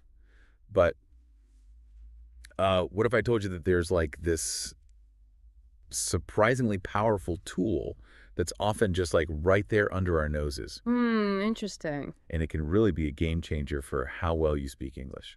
I like where this is going. Yeah. So today we're taking a deep dive into how reading can transform your spoken English. I love this topic. Yeah, it's so interesting. Because when we think about improving our speaking, like our minds automatically go to, well, Speaking? yes, speaking more, right? Practice makes perfect. Yeah. But today we're actually exploring this really insightful article called How Reading Can Transform Your English Speaking Skills. I'm excited to dig into this. Yeah, and our goal is to really unlock these like core ideas that are in this piece and show you not just that reading helps your speaking, but like precisely how it does so you can really use it to your advantage. Okay, so let's start with something pretty fundamental. Yeah. Vocabulary. Love I it. mean, we've all been there, right? Right. You're in the middle of a conversation and the perfect word is just like, Oh, it's on the tip of your tongue. yes. Yeah. Exactly. Oh, so frustrating. And this article, it talks about how reading can help you expand your vocabulary. It really does. But it's not just about like memorizing word lists. It's about how you encounter those words. Absolutely. Let's have all the difference. It's about context. Yes. So, like, think about it this way. You're reading, it's like planting these new words in the rich soil of context, right? Okay. And it helps them grow in your understanding instead of them just like wilting on a vocabulary list. I like that analogy. Yeah. That's really helpful. So you see these words, they're working in sentences, they're interacting with other words, Right. and that gives you these real clues about what they mean and how to actually use them yourself. Yeah, it's not just about seeing the definition. It's about seeing the word in action in its natural habitat. Exactly. And then there's the power of repetition, too. Yeah, repetition is key. It's not like you just see a new word once and then hope for the best. Right. You keep reading and you're going to encounter that word again and again Again and again. in different situations. Different contexts, Yeah. different sentences. And that's what really helps it stick in your memory. That's the key. And what about all those like everyday idioms and expressions that native speakers use all the time? Oh, yeah, the ones that make you sound really fluent. Yes. Where you could find those being used naturally. I know, right? In the things we read. Exactly. In books and articles. Yep. And the article gives us this really actionable tip. Oh, I love those. Yeah, keep a vocabulary journal. Oh, that's a good word. So passive reading is great, but when you actually write down those new words Yeah, and then try to use them in a sentence that's the key. that's relevant to your own life, that's when the learning really clicks. It becomes real then. It moves the word from something you recognize to something you can actually use. I love it. Okay, so we're building our vocabulary. Sure. Now let's move beyond just individual words to how we string them together. Ooh, sentence structure. Exactly. Grammar. The article makes a really compelling case that reading is like a fantastic way to improve those things. It really is. And the best part is that it often happens subconsciously. Yeah, you're not even trying. Right. And it's working. So how does that work? Well, what's fascinating is how our brains are just naturally attuned to patterns. When you read regularly, your brain starts to absorb these common, ways that English sentences are constructed. Like word order and all that. Exactly. Like the typical word order and the grammar rules almost without you even realizing it. Wow. Because you're seeing how native English speakers naturally put their thoughts together in writing. Right. And that understanding, it just starts to seep in. It's like you're developing an ear for the language. Totally. Yeah, like an internal sense of what flows naturally. You just start to know when something sounds right. Or wrong. Exactly. And as the article points out, this leads to a huge boost in speaking confidence. I can see that. Because when you have a more intuitive grasp of sentence structure, you're less likely to hesitate. Right. You're not so worried about making those grammatical errors. You're just more comfortable. Yeah. And you know what the article suggests? What's that? Read aloud. Oh, yeah. Because when you read aloud, you're not just seeing the words, you're physically engaging with the rhythm and the flow of the sentences. Oh, I see. You're actually practicing forming those sentences yourself. With your mouth. Yeah, getting your mouth and your tongue used to the movements. That's so smart. It's like a workout for your mouth. Okay, so we're building our vocabulary. Uh-huh. We're getting a better feel for sentence structure. Yeah. Now, here's something that feels like a real breakthrough. Okay, lay it on me. The idea that reading can actually help you think in English. Oh, this is huge.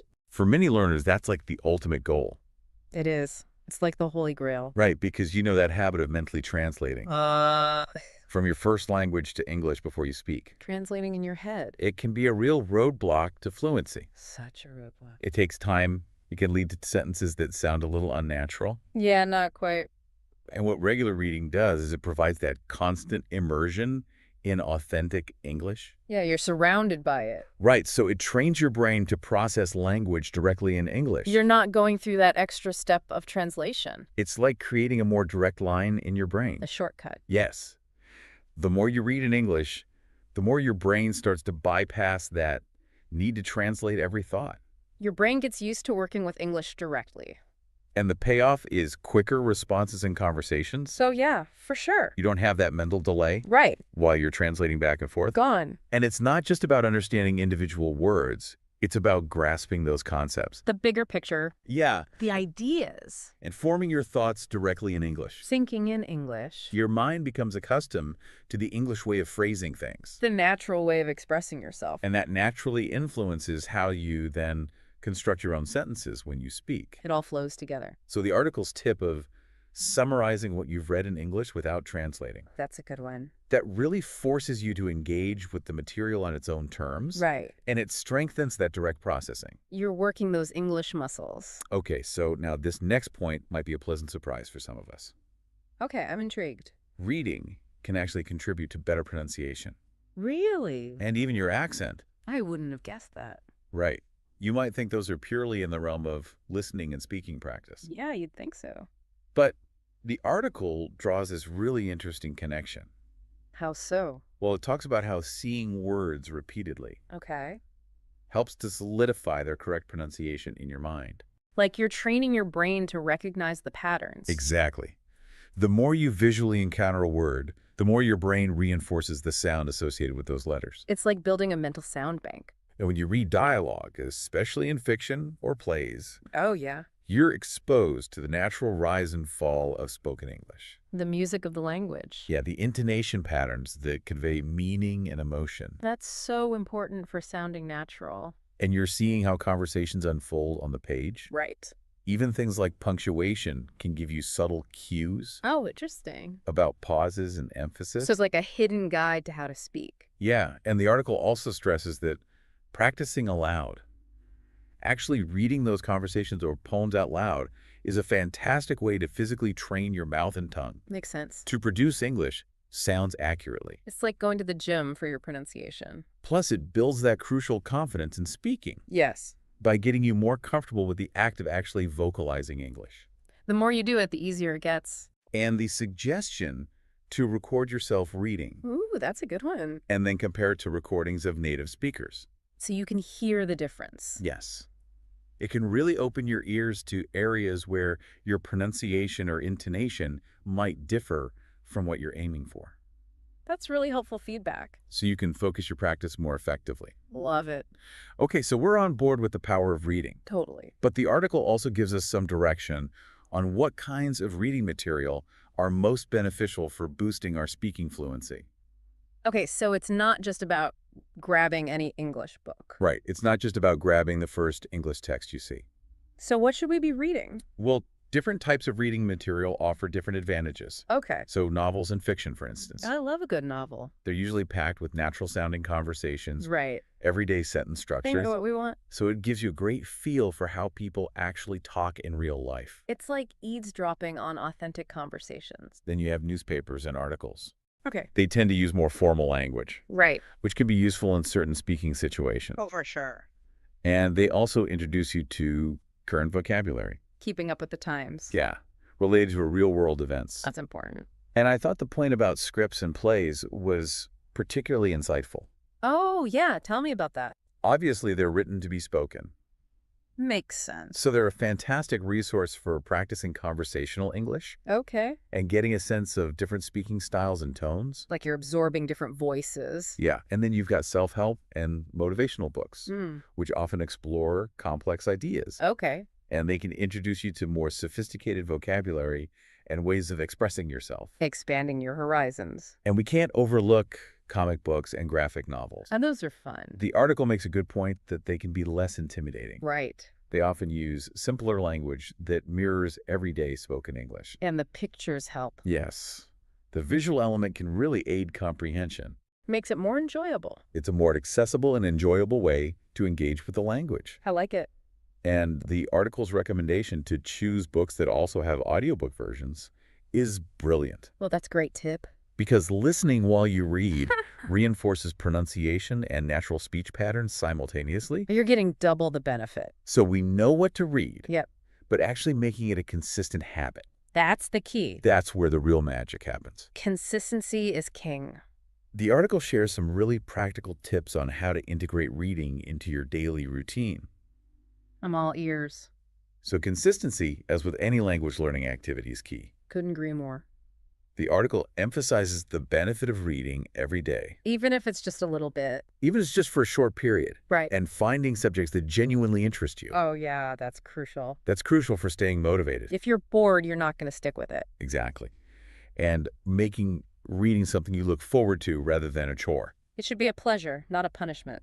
And setting achievable reading goals Oh, that's a good idea. can give you a sense of progress and structure. Like you're actually accomplishing something. And I appreciate the suggestion of using reading apps. Yeah, those are so convenient. They make it so easy to access English reading material no matter where you are. On the go. And joining a reading club is a fantastic idea. Oh, I love that idea. It's not only deepening your understanding of what you've read through discussion, Right, you get to talk about it. but also getting valuable speaking practice With other people. in a supportive environment. Where it's safe to make mistakes. And the read and speak method. Oh, fill me in. The article highlights this method where you read a passage Okay. and then you try to explain it in your own words. I like it. It's a surprisingly simple yet incredibly effective way to actively engage with the material and practice your speaking skills at the same time. You're putting it all together. Okay, so now finally the article delves into specific techniques Okay, let's hear them. that you can use to actively bridge that gap between reading and speaking more fluently. Because it's not enough to just passively absorb the words. Right, you need to actively work with them. Make them your own. So shadow reading, Okay. which involves listening to an audiobook and trying to repeat what the speaker is saying at the same time. Oh, that's a good one. It's a really powerful technique for honing your pronunciation, Yeah. your intonation, the natural rhythm of spoken English, You're mimicking a native speaker. and summarizing out loud after you've finished reading Okay.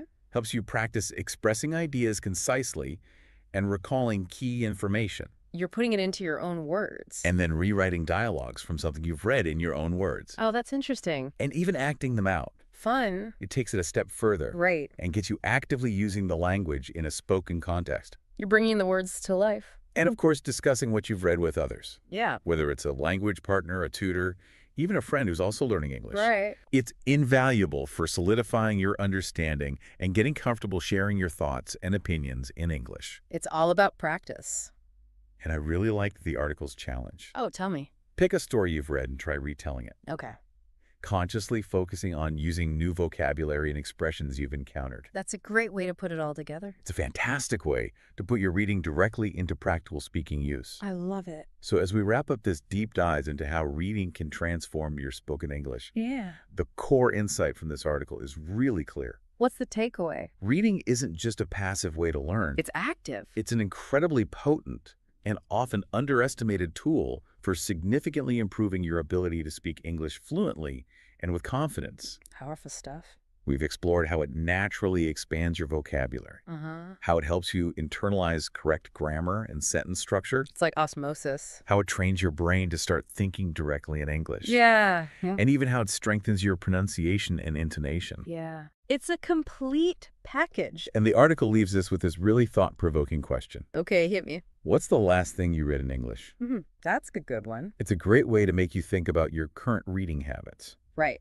Am I reading enough? And consider how you might incorporate the strategies we've discussed today All these great tips. to really unlock your full potential as an English speaker. It's all about taking action. Exactly. So get out there and read And speak. and watch your English skills soar. I love it. Happy reading, everyone. Thanks for joining us for this deep dive. It's been a pleasure. See you next time. Bye.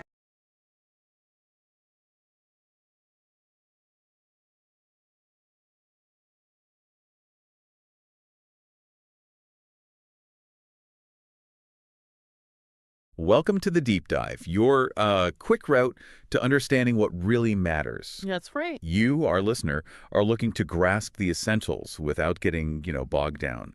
And that's exactly what we deliver. And today, we're diving headfirst into the vibrant and ever-shifting world of contemporary English slang. Ah, slang. Okay. Yeah, all sparked by the article 100 Popular English Slang Expressions. And our aim isn't just to define these terms, Right. but to explore how and why they pop up and how they're used in the real world. Exactly. Think of this as your backstage pass, sort of, to sounding more natural and understanding those everyday conversations, social media chatter, All that stuff. and the lyrics of the songs everyone's listening to. And the article we're using, it's actually a fantastic roadmap for this. It's organized into categories like everyday phrases, reactions, how we describe people, You're right. social life, gossip, even slang and pop culture. It gives us a great framework for our exploration today. Okay, so let's start with the basics. Why slang? Like, why does it even exist? It's like this constantly evolving code, isn't it? Yeah. What's the driving force? That's a really good question.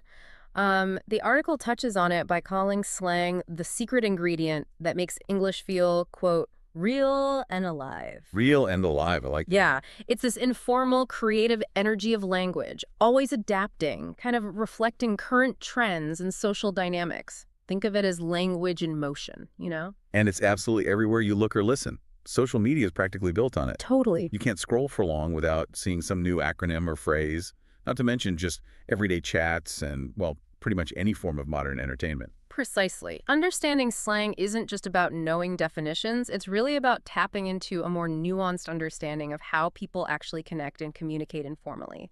It can really bridge that gap, between just knowing the words and truly getting the conversation. So while it's key to sounding natural, the article also gives a little heads up, right, that it's not always the right tool for the job. That's a really important point to consider. Slang is very context dependent. Extremely. Right. You'd likely want to steer clear of it in, say, a formal essay or during a job interview, as the article wisely points out. Yeah, definitely saving no cap for your friends, not your potential employer. Exactly. But where does slang really shine? Where can you comfortably, throw these terms around? Well, picture this. You're chilling with your squad, as the article nicely puts it. Okay. Online chats, texting your friends, getting lost in the endless scroll of social media, or binging your favorite shows. Those are the playgrounds where slang naturally thrives. Makes perfect sense. All right, let's get into some actual examples then. What are some of those everyday phrases that are like good to have ready to go? Yeah, the article kicks off with some real foundational pieces of casual conversation. Take what's up. It's such a common and easygoing way to say, how are you? Or what's going on? It's almost like a linguistic handshake in informal settings. Definitely a go-to. And what about when you're wrapping up a casual encounter? Saying goodbye. Catch you later is a reliable and friendly way to say goodbye without being too formal. It kind of implies you expect to see them again. Uh-huh. And if someone's getting a little worked up or stressed out? You've got a couple of options there. Chill out is Mhm. pretty direct, telling someone to calm down. Yeah. And take a chill pill is a slightly more figurative, maybe sometimes humorous way of suggesting the same thing. We all have those days where we're just completely zapped of energy. What's the slang for hitting that wall? Feeling tired? I'm beat. Simple, universally understood way to say you're utterly exhausted. Paints a clear picture. It does. And when a task turns out to be surprisingly easy, thankfully. You can confidently say, that was a piece of cake. It's a classic idiom, isn't it? It resonates because everyone understands that feeling of effortless success. True. Sometimes you just need a quick and casual way to say, it's okay, or no problem. No worries is fantastic for that. Widely used, casual alternative. It's reassuring and easygoing. Okay. And lastly, if you need someone to just hold on a moment, wait. Hang tight. It's your informal way of saying, please wait. Relax doesn't convey any, major urgency. These are all so essential for just navigating those everyday interactions. Now, let's look at how to react to things with a bit more, well, pizzazz. The article has a whole section on this. Exactly. These are the expressions that inject some personality and emotion into your responses. If you want to show excitement, you've got a whole spectrum of choices. Oh, yeah? Things like cool beans and ace might sound a little retro to some. Yeah, maybe a bit dated. Maybe, but they still signal something positive, you know? And then we move into the more current vibes, right? Like lit and dope. What makes these catch on, do you think? Well, lit and dope both convey that something is amazing, exciting, or really good. Lit maybe carries more of a sense of high energy, like something is really buzzing. Dope has been around a bit longer, but still keeps its cool factor. And there's sick, which is interesting. Because sick usually means bad. Exactly. In slang, it flips its usual meaning to express something positive, cool, or awesome, often with a bit of admiration. Off the hook also conveys something outstanding or incredible. I've heard wavy being used too. What's the feeling behind that one? It's like smooth. Yeah, wavy often suggests something is stylish, cool, or generally has a good vibe, almost like a smooth, flowing feeling. And then there's extra, which is such a fun one. Oh yeah, extra. That's when someone is just going over the top. Right. Yeah. Maybe in a funny or slightly dramatic way. Exactly. Extra perfectly captures that sense of someone doing more than necessary, often for attention or just because that's their personality. It really resonates in a world where, online personas can sometimes be exaggerated. And who hasn't felt a deep connection with something someone says, that moment where you just think, yes, me too. Oh yeah. The perfect slang for that succinct feeling is mood. Mood. It's so efficient, isn't it, at conveying a shared feeling or experience, especially online. And what about yeet? That one always seems to pop up in funny videos, often involving throwing things. Yeet is pure, unadulterated exclamation. It's often used to express excitement, triumph, or just a burst of energy, especially when throwing something with force or enthusiasm. Very performative. Okay, what about agreeing with someone or stating something as fact? There seem to be a few options there with slightly different flavors. Definitely. You've got Gucci, which can signal that everything is good, cool, or under control. Like Gucci, bet is like saying, okay, I'll do it, or deal, or just acknowledging something. Then we have the more emphatic affirmations. Right, like really stressing it's true. Exactly. No cap, which literally means no lie. Hundo P, short for 100% sure. And deadass, which means seriously or for real. What's interesting about these is how they directly address the idea of truthfulness. Yeah, that's a good point. And finally, in this section, glow up. That sounds really positive. It absolutely is. A glow up refers to a significant and usually positive transformation. Often it's about appearance, but it can also extend to someone's overall confidence or life situation. Nice. It speaks to that idea of self-improvement and positive change. Okay, now let's dive into how we describe people and relationships using slang. This can feel a bit tricky, maybe, if you're not up to speed. It can, yeah, but the article provides some really clear starting points. To describe someone you find attractive, you might hear them called a snack. A snack, okay. It's a lighthearted and complimentary term. Yep. Pretty straightforward. Okay, that one's fairly self-explanatory. And thick, how's that used? Thick. THICC is used to describe someone who is curvaceous in a way that's considered attractive. It's important to note, though, that this term has its own cultural context and isn't always appropriate in all settings. Good point. Context is key. Always. Then we have ways to describe someone who's really doing well or looking fantastic. Slay means to absolutely nail something to look incredible or perform exceptionally. Like she slayed that presentation. Exactly. And snatched describes someone who is perfectly put together, often referring to their appearance like their waist is very defined or their makeup is flawless. Okay, now we're venturing into relationship territory. Yeah. Bae is a classic. Almost feels like it's been around forever now. But where did that even come from? The article mentions it, right? Yes, it does. The article points out that bae is believed to be either a shortened version of baby or maybe an acronym for before anyone else, Oh, used as a term of endearment for a romantic partner. Then, for those in the world of fandom, we have OTP and ship. right, for the fans. OTP stands for one true pairing, your absolute favorite fictional couple. And to ship someone means you support or really wish for two people, maybe fictional, maybe real, to get together romantically. It's fascinating how these terms build that sense of community within fandoms. It really is. Now, what about when someone's really trying hard to get attention, maybe a little too hard? That's where thirsty comes in. It describes someone who is overtly eager for attention or validation, often in a romantic or sexual way. Okay. And a thirst trap is usually a social media post, like a photo, specifically designed to elicit that kind of attention. Got it. On the other hand, if someone you're talking to just vanishes, stops replying. They've ghosted you. That one seems to have become a pretty widespread term for that abrupt disappearance. So frustrating. It is. And finally in this section, stan. I see that everywhere online, often used ironically, sometimes seriously. Stan refers to a very enthusiastic, maybe sometimes overly zealous, fan of someone or something. And interestingly, as the article notes, it actually originated from an Eminem song about an obsessive fan named Stan, Wow, really? showing how pop culture can directly influence our language like that. That's a great example. Oh. Okay, let's move on to talking about friends on social lives, because so much of slang seems to revolve around our interactions with others, doesn't it? Absolutely. Your squad, that's simply your close-knit group of friends, your inner circle. Exactly. If you're having a good time together, you might be vibing, just feeling a positive connection, enjoying the moment. Vibing. And what are you likely doing with your squad? Probably chilling, which just means relaxing or hanging out casually. I can definitely relate to the concept of being hangry. Yeah. That delightful mix of hungry and angry or irritable. Oh yeah, dangerous combination. And what about when you're really focused and determined to achieve something? Working hard. Yeah. That's the grind. The hard work and effort you put into pursuing your goals, like back to the grind. Right. And when you achieve something great and want to subtly, or maybe not so subtly, show it off. You might flex or be flexing. That means displaying your achievements, possessions, or skills, often in a boastful but sometimes playful way. And having swag, what does that imply? Swag implies a certain confident and stylish manner, an aura of cool, really. Okay. And if your appearance is absolutely perfect, especially maybe your eyebrows, makeup, or outfit. You might hear it described as on fleek, like your eyebrows are on fleek.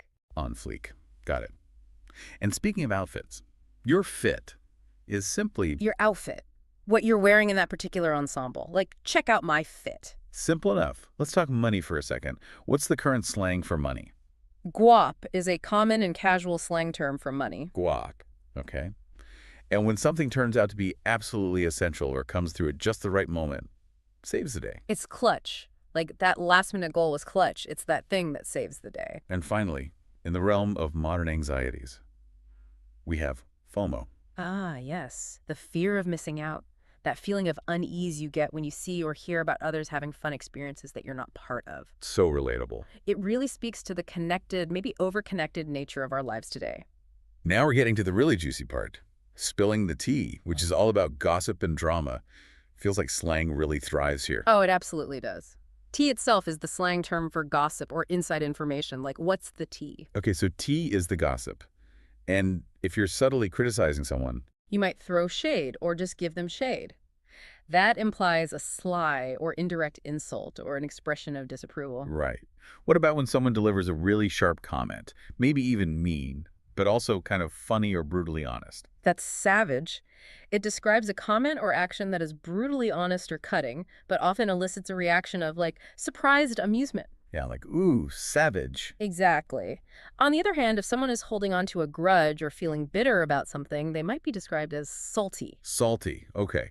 I hear the term basic thrown around quite a bit. What does that generally signify? Is it always negative? Basic usually describes something considered mainstream, unoriginal, or lacking in individuality. It often carries a slightly negative connotation. Yeah, Hmm. implying a lack of sophistication or uniqueness. Hmm. And someone who is described as woke. That generally means someone is considered socially aware and informed about important social and political issues. Okay.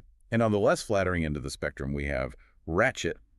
What does that imply? Ratchet is generally used to describe something, or sometimes someone, considered messy, uncouth, or sort of low class. It can be quite derogatory. Right.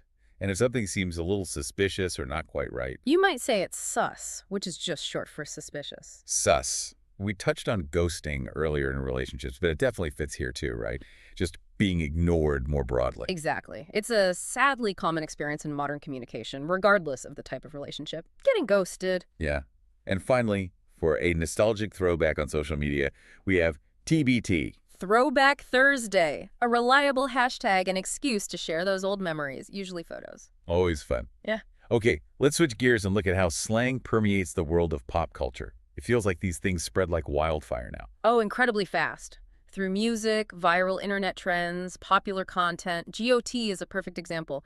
Greatest of all time. Right. Used across sports, music, lots of feels to denote ultimate excellence. We discussed Stan earlier, but the article makes that specific connection to pop culture again. Yes, as we mentioned, it originated from the Eminem song Stan, about that obsessive fan. It perfectly illustrates how a piece of pop culture can coin a term that just enters everyday language. Okay, and if someone is extremely drunk or maybe just exhausted, They might be described as wrecked. wrecked.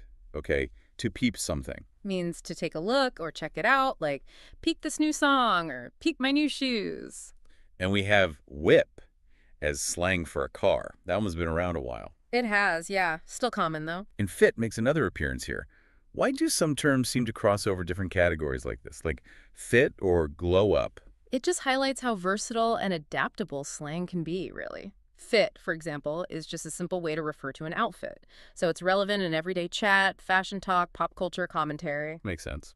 Similarly, a glow up, that significant transformation we talked about, is a super common theme in reality TV, social media makeovers, and other pop culture content. Right. And yet, pops up again, often linked to those viral videos, right? People throwing things with a lot of energy and shouting it. Precisely. The article also points out how sus gained huge popularity from the video game Among Us. Ah, the game. Yeah, where identifying the sus player is central. It shows how gaming culture is also a massive contributor to slang. And finally, that feeling of good vibes and connection, vibing, is also frequently referenced in music and online culture. This is a lot of information to absorb seriously. For you, the learner out there, what are some practical ways to actually start incorporating this into your vocabulary without sounding, completely out of touch or awkward? Yeah, that's the challenge, isn't it? The article offers some really helpful advice. Immersing yourself, like watching shows aimed at younger audiences or reality TV, can give you a great ear for how contemporary slang is used naturally. That makes sense, seeing it in context rather than just a list. What else can our listener do? Following native English speakers on social media, TikTok, Instagram, YouTube, is another excellent way to stay updated on current trends. You see it used in real time. Okay. And then the key is practice. Start experimenting with using slang in low-pressure situations, like texting with friends or in casual online chats where it doesn't matter as much if you get it slightly wrong. So don't be afraid to try things out a little. Take a small risk. Absolutely. Repeat slang terms you hear, play around with them. As the article suggests, try incorporating phrases like, that fit is fire, or no cap, that was savage, Okay. into your casual conversations just to get a feel for how they sound and when they fit best. Okay, so we've covered the what and the how-to.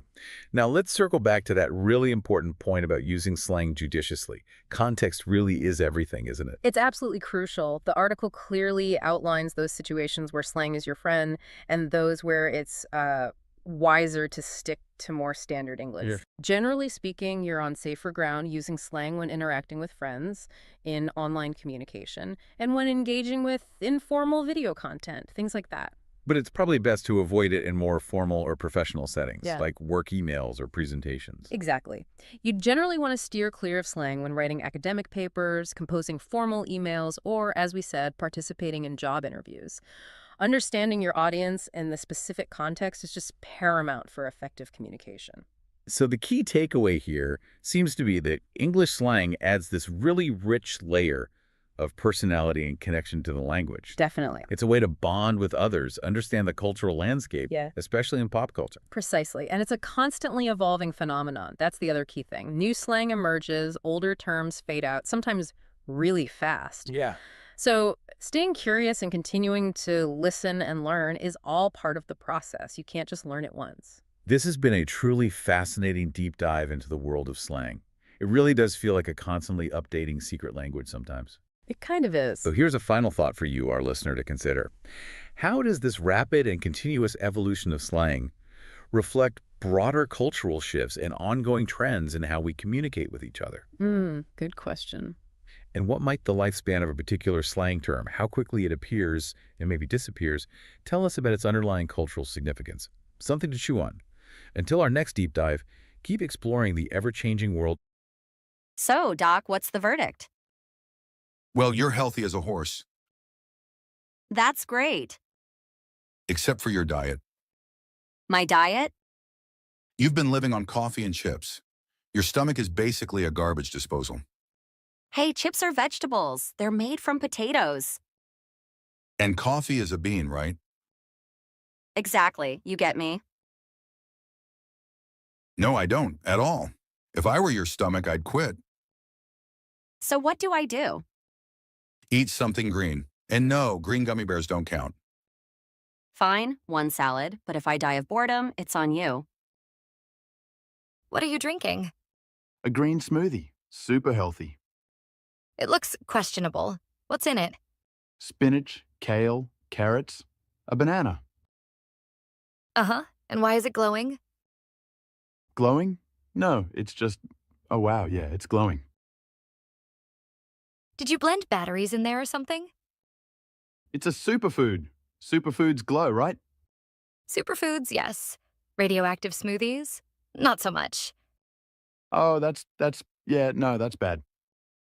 Well, you might want to call a doctor or a scientist. Or both. I lost my keys. Did you check your pockets? No keys. Your bag? No keys. The fridge? Why would I... Wow, how did my keys get in the fridge? Maybe your keys wanted a snack. I can't believe I got a B. I can't believe you're upset about it. B stands for bad. No, B stands for better than most people. But I always get A's. What if this is the start of a downward spiral? What if I get a B next time and then a C, and then, before I know it, I'm living under a bridge, trying to trade algebra lessons for food? A little dramatic, don't you think? Not when you consider the stakes. Okay, let's break this down. 1B does not equal living under a bridge. Tell that to my future self. Your future self needs a nap and some perspective. I'll nap when I'm back to getting A's. Or you'll just be tired and dramatic. Guess what? I invited the whole class to a party. What? Why? Because I thought, what's better than 5 friends, 20 friends? Food. Enough food is better. Did you think about that? I'll just get more chips. Yeah, because chips are the foundation of every great party. Relax, it'll be fun. Fun? Sure, until people start throwing chairs because we ran out of pizza. Oh no, people don't do that. Have you met people? Okay, so maybe a bit more food. And drinks, and space, and possibly a bouncer. You're overreacting. You'll thank me when I save your party from becoming a full-scale disaster. I think this puzzle is broken. Puzzles can't be broken, Lily. Then explain this. I've been working on this thing for 3 hours and the pieces don't fit. Maybe you're missing a piece. I am missing a piece, my sanity. Let me see. Okay, you're trying to force 2 sky pieces together. They both have blue. How much more sky do they need? The sky's kind of a big place. Oh, so now you're defending the sky. Just saying, Maybe give the puzzle a break. Oh, I'm giving it a break, all right. Right over my knee.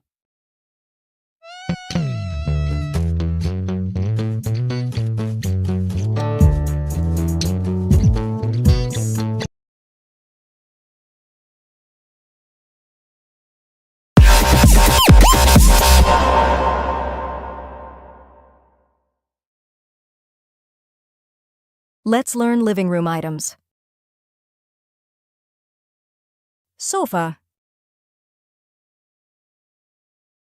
Sofa. Armchair.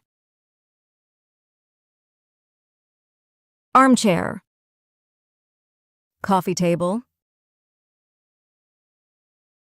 Coffee table. TV. TV. TV stand.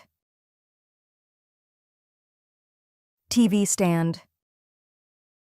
Remote control. Remote control. Bookshelf. Bookshelf. Rug. Rug. Curtains. Curtains. Lamp. Lamp. Floor lamp. Floor lamp. Ceiling fan. Ceiling fan. Throw pillow. Throw pillow. Painting. Painting. Wall clock.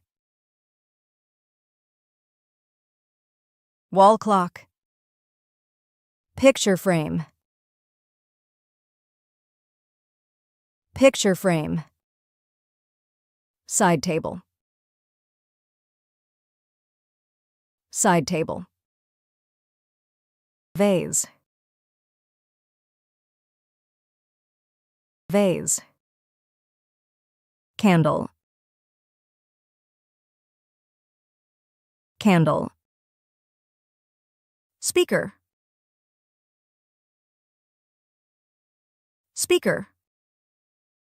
Fireplace. Fireplace. Magazine rack.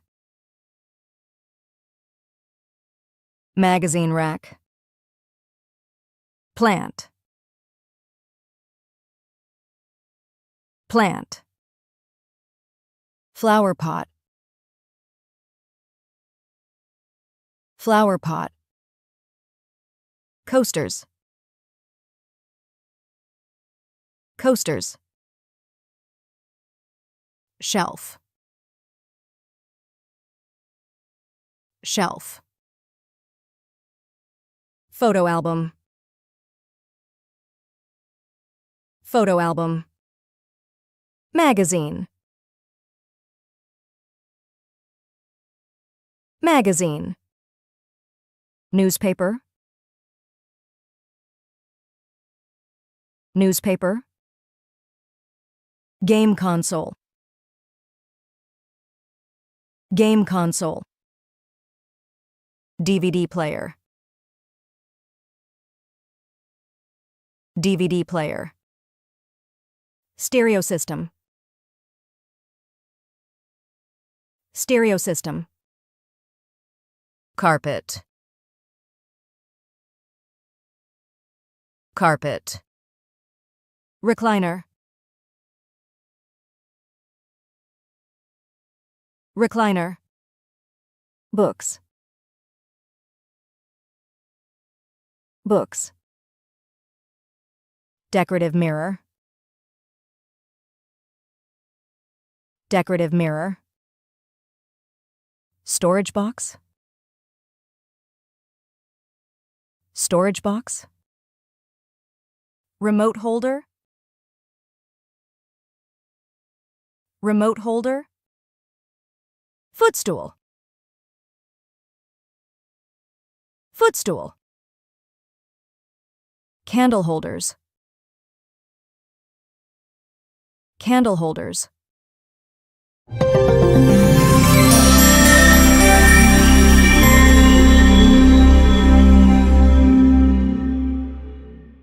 Let's learn weather vocabulary and everyday sentences with it. Sunny. Example. It's a sunny day, perfect for a picnic in the park. Rainy. Example. The rainy weather makes me want to stay indoors with a good book. Cloudy. Example. It's quite cloudy today, but the forecast says it won't rain. Windy. Example. The windy conditions made it difficult to ride my bike. Snowy. Example. We woke up to a snowy landscape this morning. Foggy. Example. Driving was challenging because it was so foggy. Humid. Example. The air is very humid today, making it feel much hotter. Dry. Example. It's been very dry lately. We haven't had rain in weeks. Hot. Example. It's a hot day. Don't forget to stay hydrated. Cold. Example. The cold weather means it's time to bundle up in warm clothes. Blizzard. Example. The blizzard was so severe that schools were closed for 2 days. Hurricane. Example. The hurricane caused extensive damage along the coast. Tornado. Example. A tornado warning has been issued for the area. Seek shelter immediately. Stormy. Example. The stormy weather caused several power outages in the area. Drizzle. Example. It started to drizzle just as we were leaving the house. Thunderstorm. Example. The thunderstorm last night was loud and intense. Hail. Example. We had to move our cars into the garage to protect them from the hail. Sleet. Wet, partly melted falling snow. Example. Sleet can make the roads very slippery and dangerous. Breeze. Example. A gentle breeze made the hot day feel more comfortable. Gale. Very strong wind. Example. A gale warning has been issued, advising boats to stay in port. Frost. Example. There's a layer of frost on the grass this morning. Heat wave. Example. The heat wave has led to record high temperatures this summer. Dew. Example. Morning dew covered the flowers, sparkling in the sunlight. Overcast. Example. The sky is overcast with no sign of the sun. Muggy, warm and humid. Example. It's quite muggy outside, making it hard to breathe. Now let's learn some meteorological terms and sentences with them. Atmosphere. Example. The atmosphere consists of several layers, each with different characteristics. Forecast. Example. The weather forecast predicts rain for the next 3 days. Meteorologist. Example. A meteorologist studies weather patterns to predict future weather. Precipitation. Example. Precipitation can be in the form of rain, snow, sleet, or hail. Barometer. Example. A barometer is used to measure atmospheric pressure. Humidity. Example. High humidity can make temperatures feel hotter than they actually are. Temperature. Example. The temperature is expected to drop below freezing tonight. Climate. Example. The climate in this region is typically hot and dry. UV index. Example. The UV index is high today, so wear sunscreen if you're going outside. Drought. Example. The prolonged drought has caused water shortages in the area.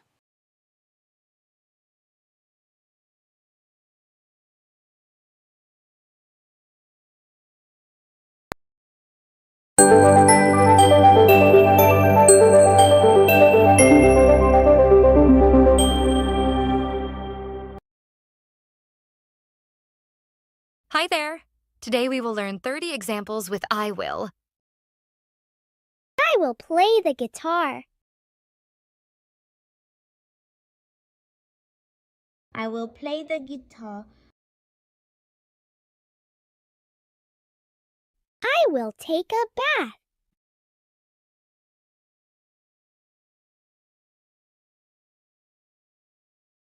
I will take a bath. I will fly a kite.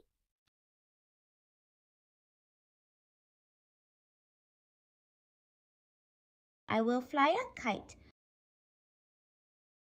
I will go to the park.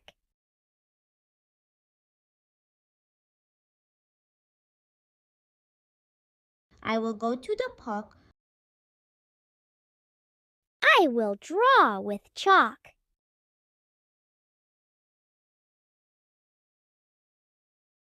I will draw with chalk.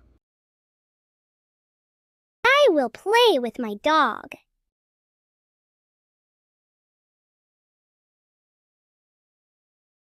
I will play with my dog. I will help with the dishes.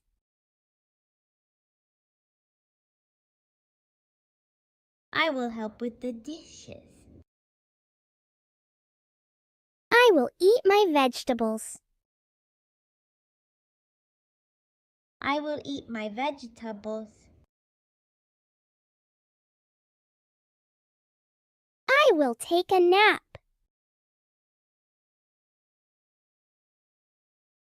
I will take a nap. I will visit my friend. I will visit my friend. I will watch a movie.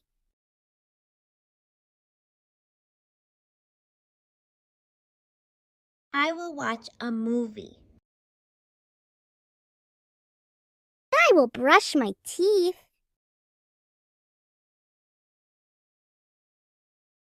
I will brush my teeth.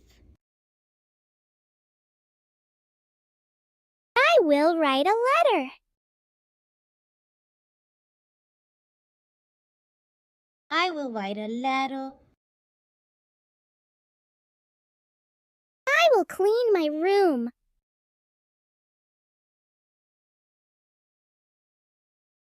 I will clean my room. I will bake cookies. I will bake cookies.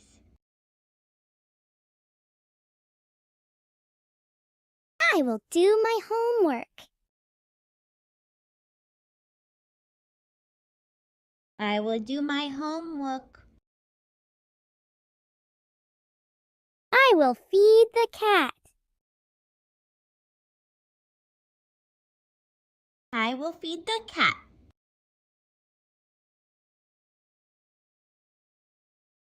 I will water the plants. I will water the plants. I will go swimming. I will go swimming. I will build a sand castle. I will build a sandcastle. I will ride my bike.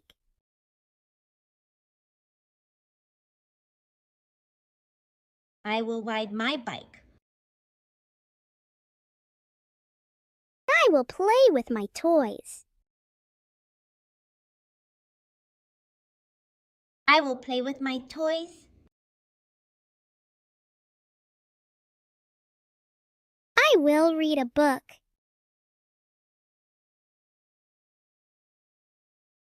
I will read a book. I will draw a picture. I will draw a picture. I will help you.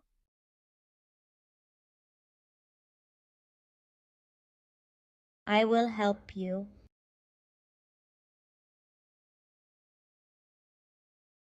I will wait for you.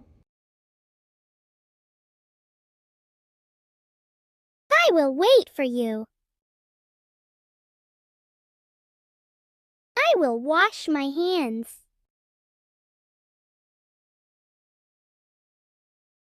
I will wash my hands. I will comb my hair.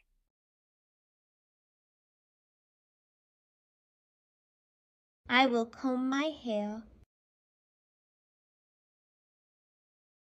I will wake up early. I will wake up early.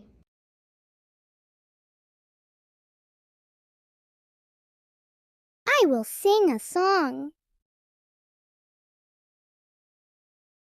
I will sing a song.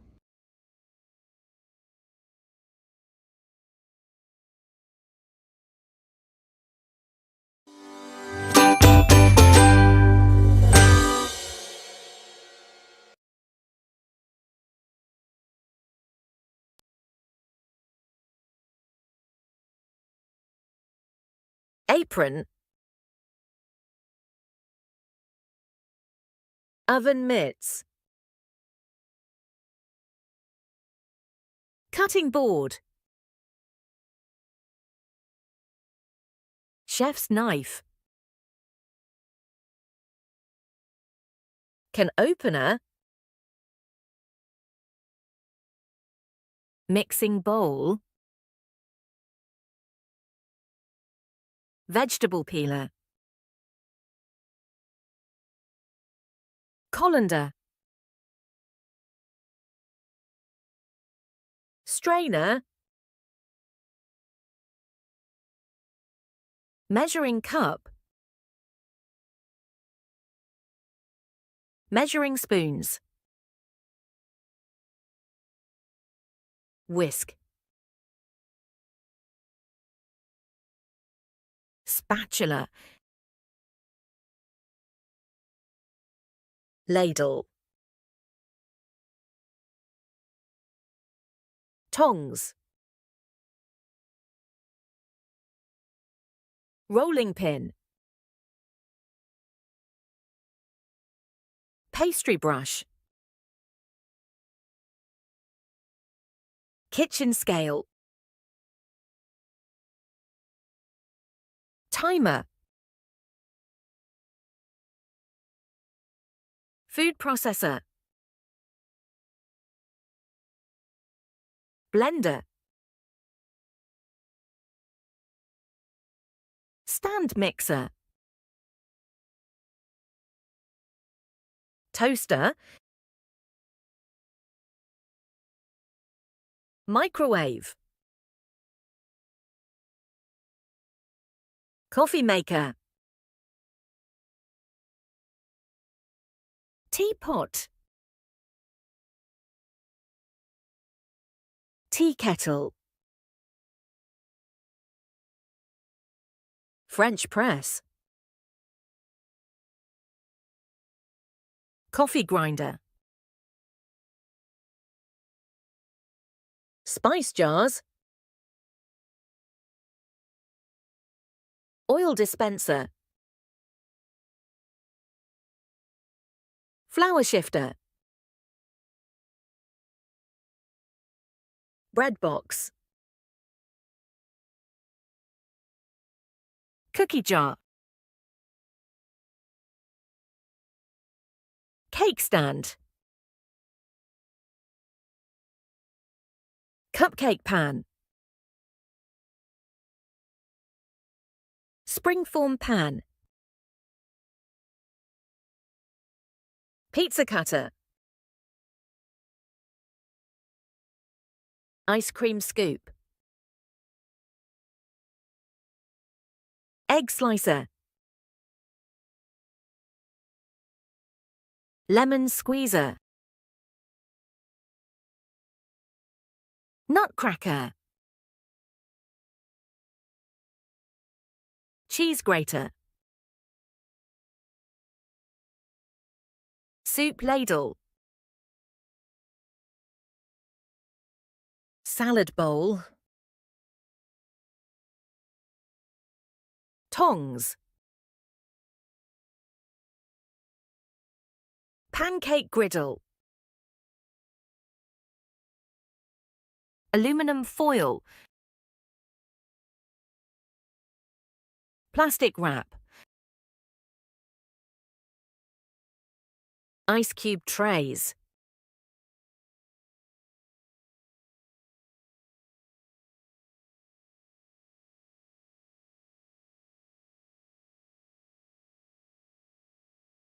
Let's learn kitchen items. Part 2.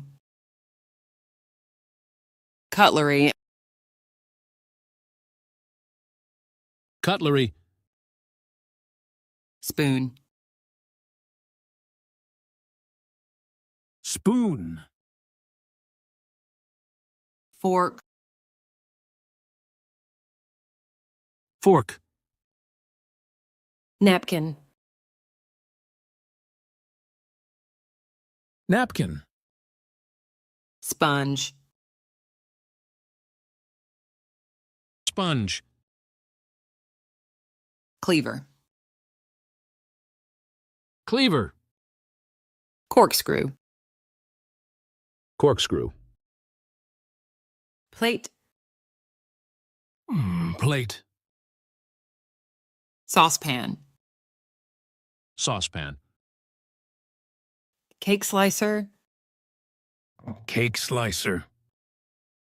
Kitchen counter. Kitchen counter. Baking tray. Baking tray. Dishwasher. Dishwasher. Casserole dish. Casserole dish. Chopsticks. Chopsticks. Glass. Glass. Mug. Mug. Tumbler. Tumbler. Kitchen sink. Kitchen sink. Pestle. Pestle. Mortar. Mortar. Fire extinguisher. Fire extinguisher. Rubbish bin. Rubbish bin. Basket. Basket. Funnel. Funnel. Sieve. Sieve. Rice cooker. Rice cooker. Air fryer. Air fryer. Butter dish. Butter dish. Plastic wrap. Plastic wrap. Saucer. Saucer. Cup. Cup. Knife sharpener. Knife sharpener. Potato masher. Potato masher. Potato masher. Potato masher. Rubber gloves. Rubber gloves. Bin bugs. Bin bugs. Scrubber. Scrubber. Cloth. Cloth. Scraper. Scraper.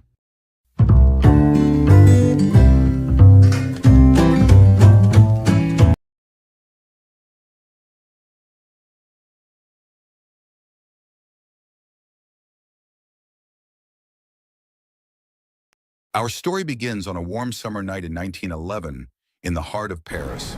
The city was alive with lights and music, but within the walls of the Louvre Museum, a daring plot was quietly unfolding. Little did anyone know, this scheme would change the art world forever. In the grand halls of the Louvre, the Mona Lisa hung serenely on the wall. She was admired by visitors for her enigmatic smile. But she had yet to capture the world's imagination. That would soon change. Vincenzo Peruggia, an Italian handyman who worked at the museum, had a bold idea. He believed the Mona Lisa belonged in Italy, her homeland, and he was determined to bring her there himself. Tomorrow she will be where she belongs.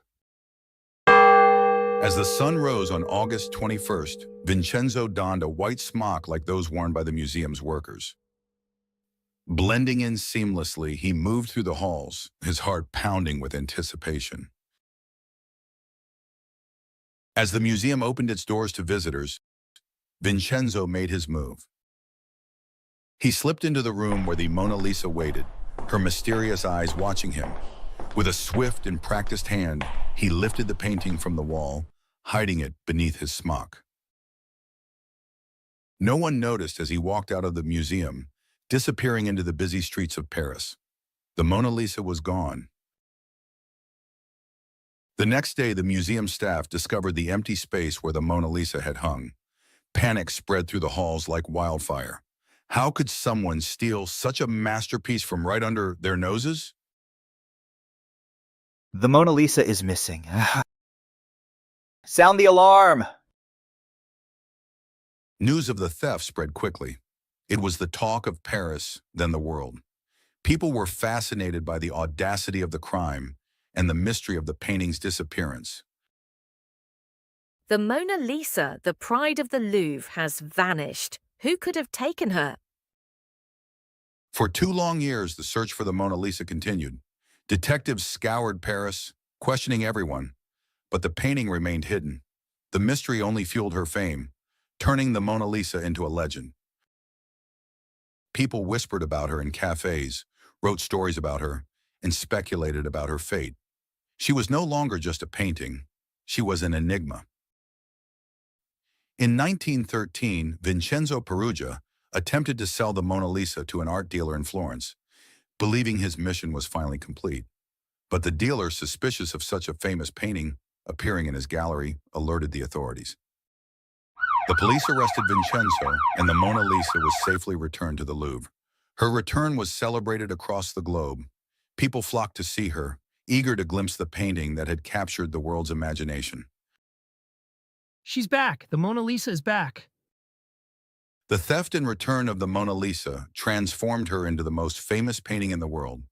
Her mysterious smile now seemed even more intriguing, as if she knew secrets she would never tell. Today, she gazes out at visitors from behind protective glass in the Louvre, her fame greater than ever. The tale of her daring theft and triumphant return continues to captivate people, a testament to the power of mystery and art. And so, the Mona Lisa's story lives on, a legend born from a single daring act. Thank you for joining us on this journey through history and mystery. Until next time, keep wondering and keep exploring.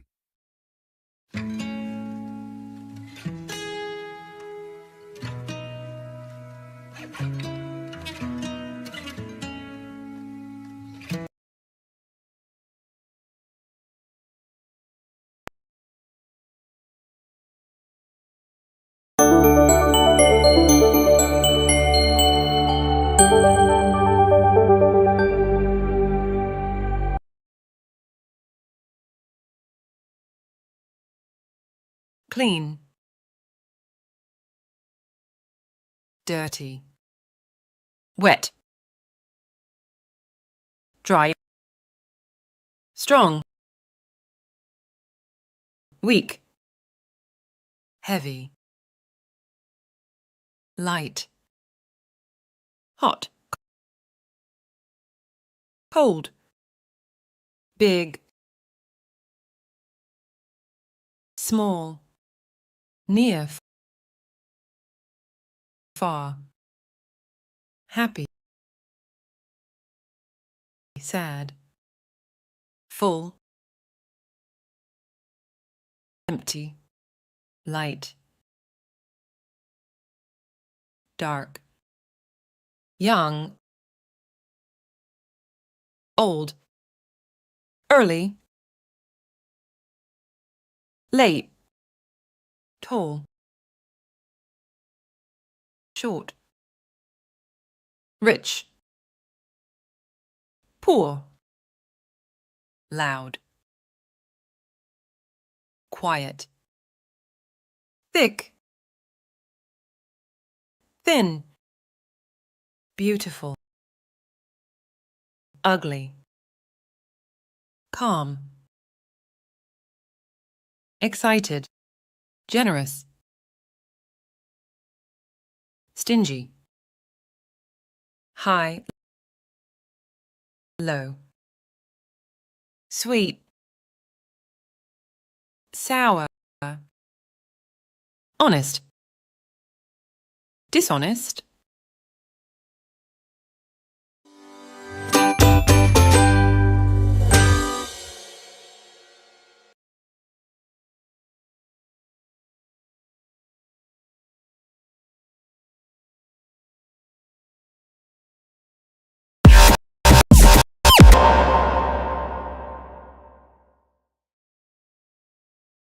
Where are you from? I'm from Canada. Where are you from? I'm from Canada. What do you do for a living? I am a teacher. What do you do for a living? I am a teacher. Do you have any siblings? Yes, I have a sister. Do you have any siblings? Yes, I have a sister. How old are you? I am 25 years old. How old are you? I am 25 years old. What's your favorite food? My favorite food is pizza. What's your favorite food? My favorite food is pizza. Do you have a pet? I have a parrot. Do you have a pet? I have a parrot. Are you married? No, I'm single. Are you married?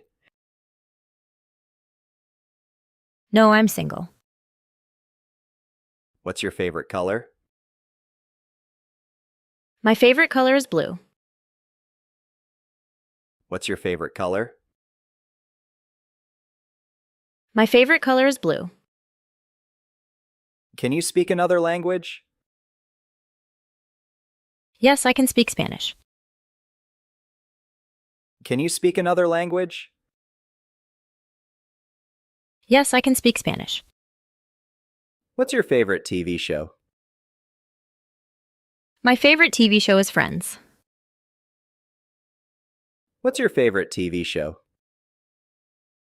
My favorite TV show is Friends. What's your favorite movie? My favorite movie is The Lion King. What's your favorite movie? My favorite movie is The Lion King. What time do you usually wake up? I usually wake up at 7 a.m. What time do you usually wake up? I usually wake up at 7 a.m. Do you like sports? Yes, I like basketball. Do you like sports? Yes, I like basketball. What's the weather like today? It's sunny today. What's the weather like today? It's sunny today. Do you like coffee or tea? I like coffee. Do you like coffee or tea? I like coffee. How do you get to work? I take the bus to work. How do you get to work? I take the bus to work. What kind of music do you like? I like pop music. What kind of music do you like? I like pop music.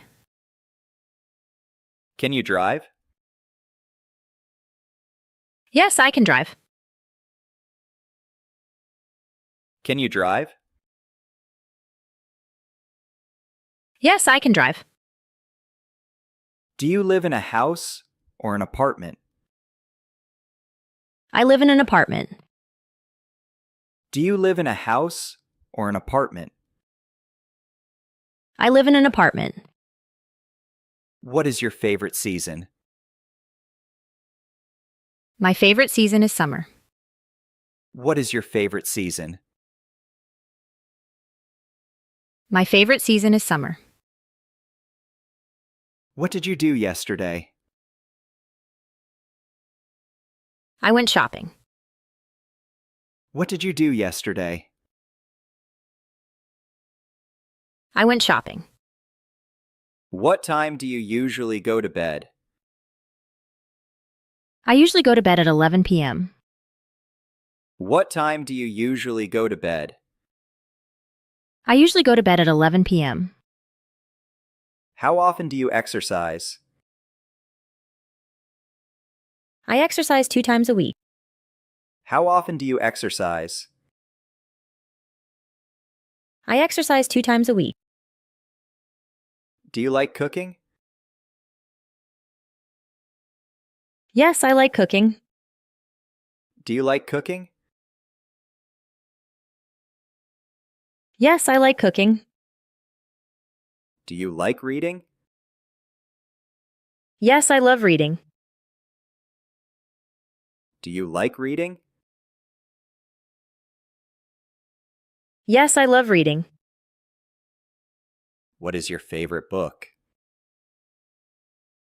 My favorite book is Wuthering Heights. What is your favorite book? My favorite book is Wuthering Heights. What is your job? I am a nurse. What is your job? I am a nurse. Can you play a musical instrument? Yes, I can play the guitar.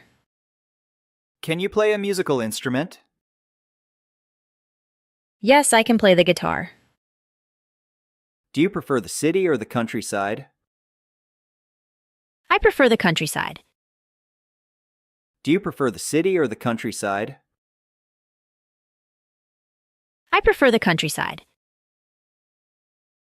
What's your favorite fruit? My favorite fruit is strawberries. What's your favorite fruit? My favorite fruit is strawberries. How do you spend your weekends? I like to relax and watch TV. How do you Yes, I love traveling. Do you like to travel? Yes, I love traveling. Do you live alone? No, I live with my family. Do you live alone? No, I live with my family. Do you cook often?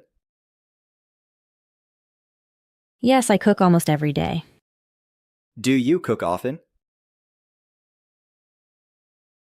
Yes, I cook almost every day. Can you swim? Yes, I can swim. Can you swim? Yes, I can swim. Are you busy today? Yes, I have a lot of things to do. Are you busy today? Yes, I have a lot of things to do. Do you eat breakfast every day? Yes, I eat breakfast every morning. Do you eat breakfast every day? Yes, I eat breakfast every morning. Do you use social media? Yes, I use it every day. Do you use social media? Yes, I use it every day. Do you visit your family often? Yes, I visit them every weekend. Do you visit your family often? Yes, I visit them every weekend. Do you prefer tea or coffee? I prefer coffee in the morning. Do you prefer tea or coffee? I prefer coffee in the morning. Do you play video games? Yes, I play in my free time. Do you play video games? Yes, I play in my free time. Are you a morning person? Yes, I feel most active in the morning. Are you a morning person? Yes, I feel most active in the morning. Do you like cooking for others? Yes, I enjoy cooking for my family. Do you like cooking for others? Yes, I enjoy cooking for my family. Do you eat out often? No, I mostly eat at home. Do you eat out often? No, I mostly eat at home.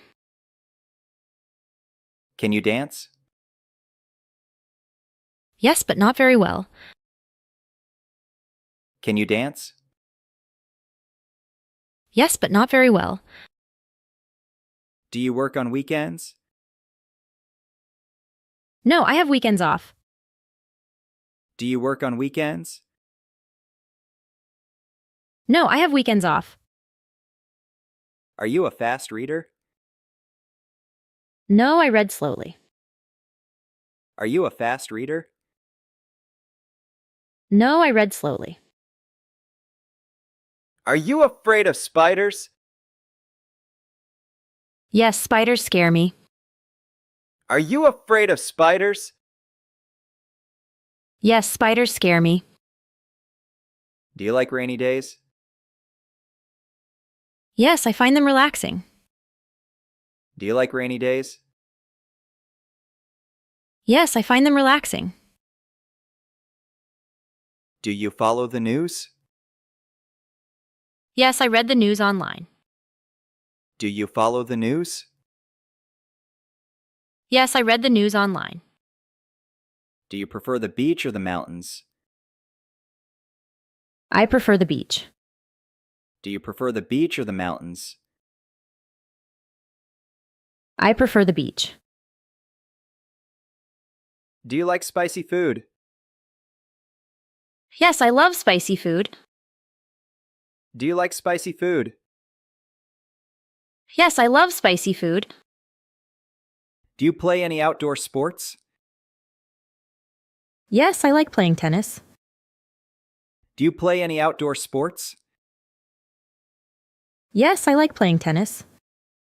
Do you write a journal? Yes, I write in it daily. Do you write a journal? Yes, I write in it daily. Do you have a favorite restaurant? Yes, I love the Italian place nearby. Do you have a favorite restaurant? Yes, I love the Italian place nearby. Can you paint or draw? Yes, I enjoy painting in my free time. Can you paint or draw? Yes, I enjoy painting in my free time. Do you ever get bored easily? No, I usually find something to do. Do you ever get bored easily? No, I usually find something to do. Do you drink enough water? Yes, I drink water throughout the day. Do you drink enough water? Yes, I drink water throughout the day. Do you like keeping a clean room? Yes, I feel better when it's tidy. Do you like keeping a clean room? Yes, I feel better when it's tidy. Are you organized? Yes, I like having things in order. Are you organized? Yes, I like having things in order. Do you feel nervous speaking English? Sometimes, but I'm getting better. Do you feel nervous speaking English? Sometimes, but I'm getting better.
Got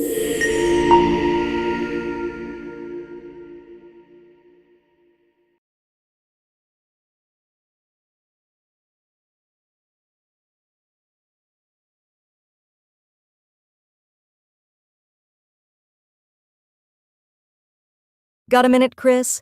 I could really use your advice on my presentation tomorrow. Of course, Nina. What's the topic about? It's on our latest project developments, but I want to make it more interesting than the usual slides. You know how presentations can get dry. So true. I'd recommend starting with a story or a real-life example. Something that pulls people in right from the start. That's a great idea. I was considering a quick case study, but a story might be even better. What do you think about visuals? Should I keep it simple? Yes, simple and clean slides always work best. Try not to overload them with text. You want people to listen to you, not read the slides. Good point. Less text, more visuals, maybe some graphics or charts to back up my main points. Exactly. And don't forget to pause a little between slides. It gives people time to absorb what you've said. Thanks, Chris. You've given me so many helpful tips. Fingers crossed it all goes smoothly tomorrow. You've got this, Nina. Just remember to stay confident and keep it conversational. You'll do great. I'm thinking of signing up for a 5K race. What do you think? That's awesome, Leo. Have you done anything like that before? No, but I've been running casually for a few months. Just want to push myself a bit, you know? Totally. A 5K is a great goal. Are you following any kind of training plan for it? Not exactly. I've just been running 3 times a week around 2 miles each time. I figure I can build up from there. That's a solid start. Maybe add some strength training in, too. It can help a lot with endurance and preventing injuries. Good call. I could use some core work for sure. And I know my pace could be better, so I'll focus on that. You'll do great. Start slow, build up your distance, and maybe do a long run each week to prep. Thanks for the tips, Sarah. It's exciting but a little intimidating too. Trust me, it's easier than you think once you get into the routine. You'll crush it. I'm finally upgrading my phone, but I'm torn between 2 models. I need some advice. Ooh, let's hear it. What are your options? Well, there's the Pixel, which has an amazing camera, or the latest iPhone with more storage. Both sound great. Do you take a lot of photos or videos? That could be a deciding factor. All the time. But I also have a huge music library, so storage is big for me too. True. If you're going to be saving tons of music, maybe the iPhone is the way to go. Plus, it'll be faster if you're multitasking. You're probably right. And I guess I can always use cloud storage if I go with the Pixel, but it's an extra step. Yep. Either way, they're both solid choices. Which one is calling to you more? Honestly, the iPhone. I think you helped me make up my mind. Thanks, Maya. I'm seriously thinking about switching careers. Is that totally crazy? Not at all, Lily. What kind of career are you considering? I've always been interested in graphic design. It's something I've wanted to do for ages, and it just feels like the right time. That's awesome. Do you have any experience with it, or would you be starting from scratch? I have a bit. I've taken a few online courses, but nothing professional yet. That's a great start. Maybe try doing some freelance projects on the side. It could help you build up a portfolio and see if you really enjoy it. Good idea. I was thinking the same. That way, I can test the waters without leaving my current job. Exactly. And if you find you love it, you'll already have a foundation when you're ready to switch full-time. Thanks, Ben. It's exciting, but also a little terrifying. That's normal. Just take it step by step. You'll know when the time's right. Hey, are we still on for the trip this weekend? Definitely. I was just checking the weather forecast and it looks perfect. Sunny and not too hot. Oh, that's a relief. I was a bit worried it might rain. Have you figured out the driving situation? It's a bit of a long drive. Yeah, I thought about it, and I can drive us down if you don't mind helping out with the gas. We can split it. Sounds fair to me. I'll make sure I have enough cash on hand for that. Oh, and snacks. Do you have any specific requests? Maybe some trail mix and energy bars. And we can't forget water bottles. Got to stay hydrated on the road. Absolutely. And I'll take care of the playlist too. I've been curating it for weeks. This is shaping up to be an epic trip. I can't wait. It'll be nice to get out of the city and just relax for a bit. Agreed. Between work and everything else, a break is much needed. Should we plan to leave early on Saturday? Yeah, I think the earlier the better. That way we get more time to explore once we get there. Perfect. I'll be ready by 6 a.m., coffee in hand. Did you see the new sci-fi movie everyone's talking about? Yes, I watched it last night. It was intense. I know, right? The plot was so complex, I almost got lost at one point. Same here. There were so many twists. Just when I thought I had it figured out, it completely surprised me. Exactly. What did you think of the ending? It was unexpected. I think it was clever, but it left me with so many questions. Me too. Part of me liked the mystery, but I also wanted more closure. I guess that's what makes it so interesting, though. It really keeps you thinking. True. It's not often a movie sticks with me like that. Do you think they'll make a sequel? I hope so. There's definitely room for one. I'd love to see where they take the story next. So I'm thinking about starting a new hobby. I feel like I need something creative. That's a great idea. Do you have anything in mind? I was thinking about photography. I've always enjoyed taking pictures, but I've never done it seriously. You should go for it. Photography is so much fun, and there's a lot to learn. Are you planning to buy a camera? Yeah, I've been looking at a few entry-level ones. I think I'll start with something simple to learn the basics. Good call. You can always upgrade later if you really get into it. Have you thought about what you want to photograph? I'd love to try landscape and nature photography. There are so many beautiful places nearby to practice. That sounds perfect. You'll have a great time exploring and capturing those moments. Thanks, Sophie. I feel more motivated now. I'll keep you posted on my progress. I've been dreaming about a trip to Spain for ages. I think this year I'll finally make it happen. Have you been? Yes, I went 2 years ago, and honestly, it was one of the best trips of my life. There's so much to see, from lively cities to the most charming little villages. You'll love it. That's exactly what I'm hoping for. There's so much culture, and every region seems so unique. Where did you start your trip? We started in Barcelona. It's a perfect mix of art, history, and beach. One of the highlights was seeing La Sagrada Familia in person. I'd seen photos, but in real life, it's just breathtaking. La Sagrada Familia. Gaudí's masterpiece, right? I've heard it's been under construction for over a century. Yes, since 1882. But the fact that it's still being built just adds to its mystery and charm. Every detail is so intricate. You could spend hours just looking at one section and still discover something new. And if you climb one of the towers, you get an amazing view of the whole city. That sounds incredible. What else did you do in Barcelona? Oh, you have to check out Park Güell, another Gaudí creation.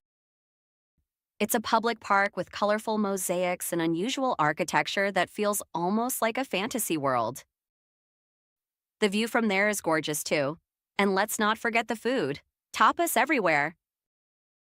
Tapas. I've been dying to try authentic tapas. What was your favorite? It's hard to choose. Patatas bravas are a must-try. They're crispy potatoes with a spicy sauce. And you'll see jamón ibérico, a type of cured ham, everywhere. It's amazing with bread and tomato. Oh, and don't miss churros with hot chocolate. They're a traditional snack, especially for breakfast or a late-night treat. Churros for breakfast? I'm definitely on board with that. I know I'd love the food scene. Did you go anywhere outside Barcelona? Yes, we took a day trip to Montserrat. It's this mountain with a beautiful monastery perched high up, and the scenery is spectacular. You take a cable car up the mountain, and the views are unbelievable. And there's this statue of the Black Madonna that people come from all over to see. Wow, that sounds so peaceful and different from the city vibe. I'll have to add it to my list. After Barcelona, where did you go? We traveled to Madrid, the capital. It has a different energy, more formal but equally lively. We went to the Prado Museum, which has works by Spanish masters like Velázquez and Goya. It's one of the top art museums in the world. So Madrid is more about history and art? Definitely, though it has a great nightlife too. There's a street called Gran Via, filled with theaters, shops, and cafes. We ended up spending a whole evening there just wandering around, and the atmosphere was amazing. Madrid also has Retiro Park, a huge green space with a lake where you can rent rowboats. It's a peaceful escape from the city's bustle. That sounds perfect. Did you have any language issues? I'm still learning Spanish. You'll be fine. People are friendly and patient, especially if they see you're trying. Plus, in the bigger cities, many people speak a bit of English, especially in restaurants and hotels. Good to know. Any other places you'd recommend? Seville. It's in the south, in the Andalusia region, and it's completely different. The architecture has a unique Moorish influence, especially in the Real Alcazar, a royal palace with beautiful tile work and gardens. And the flamenco dancing, there's no place better to see it than Seville. Flamenco. I forgot that Spain is famous for that. Did you get to see a live performance? Yes, we went to a small, intimate venue, and it was mesmerizing. The dancers pour so much emotion into each movement, it's intense and beautiful. You can almost feel the passion in the air, and the guitar playing was just as amazing. I would love that. So, Barcelona, Madrid, and Seville. Is there anywhere else you'd go back to if you could? Oh, for sure. Granada, where the Alhambra is. It's this stunning palace and fortress complex with intricate Islamic architecture and breathtaking views of the Sierra Nevada mountains. The history and design are so detailed and serene. And Granada has a unique culture. It was the last city taken over by the Catholic monarchs. So it has this blend of Moorish and Spanish influences. That sounds magical. I could explore for weeks. Do you have any tips for a first-timer like me? Yes, definitely pace yourself because there's a lot to see. And try to learn a few Spanish phrases. Even a simple hola or gracias goes a long way. And don't forget to enjoy the siesta culture. Many shops close for a couple of hours in the afternoon, so that's a perfect time to relax. Siesta sounds like my kind of travel style. I'll make sure to schedule in some downtime. Thanks for all the advice, Mia. Now I feel more excited and ready to explore. You'll have an unforgettable time, Zara. Spain has a way of staying in your heart long after you've left. Did you catch the news about NASA's recent Mars mission? It's wild to think people could actually live there someday. Yes, it feels like science fiction becoming reality. They say we might have a permanent base there within a few decades. Imagine humanity spreading across planets. Unbelievable, right? The latest rover sent back some pretty clear images of the Martian surface. It's barren, but something about it is fascinating. I think it's that raw, untouched landscape. Agreed. But can you imagine the challenges? The temperatures alone would be brutal. And then there's the radiation. I read that scientists are considering using underground habitats to protect people. Underground? That makes sense, especially with how harsh the surface is. Plus, they'd have to generate their own oxygen and find a water source. I know they've discovered frozen water, but making it usable is a different story. True, but it's exciting to think how close we might be to building something sustainable. It almost feels like a second chance to get things right as a species. Exactly. Imagine seeing the Earth from Mars. It'd be like a tiny blue dot in the distance. That perspective alone would change everything, I think. It would. Who knows? Maybe in our lifetime, space tourism will take off, and we'll get a chance to see it firsthand. Lately, I've been reading about sustainable living. I'm thinking about trying a minimalist lifestyle. Interesting. I did a bit of that last year. It's surprising how much stuff we don't need. What got you interested? Honestly, just seeing the amount of waste around me. I feel like I'm drowning in things I don't even use. Plus, I'd love to live a life with less clutter and more intention. Exactly. Going minimalist really makes you rethink your choices. I remember starting by cutting back on clothes and then moved on to limiting gadgets and furniture. It sounds liberating. Did you notice a big difference after you decluttered? Absolutely. My apartment feels more open and my mind feels clearer too. Plus, it's easier to focus on what actually matters, and I'm saving money since I'm not buying things impulsively. That's inspiring. I'll start with clothes and maybe gradually move to other areas. I think it'll make a big difference in how I feel day to day.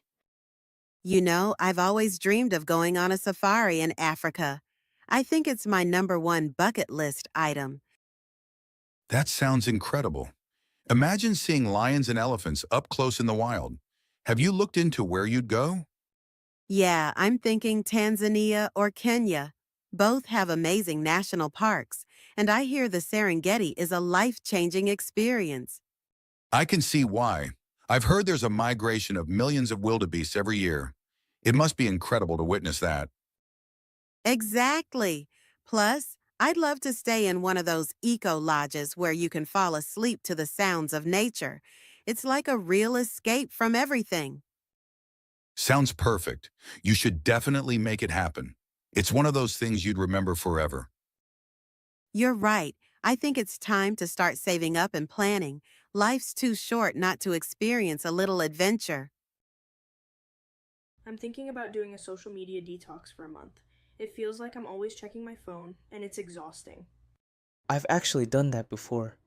It's tough at first, but it was one of the best things I did for my mental health. Really, what was the hardest part for you? Honestly, the habit itself. I'd reach for my phone out of reflex, even when there were no notifications.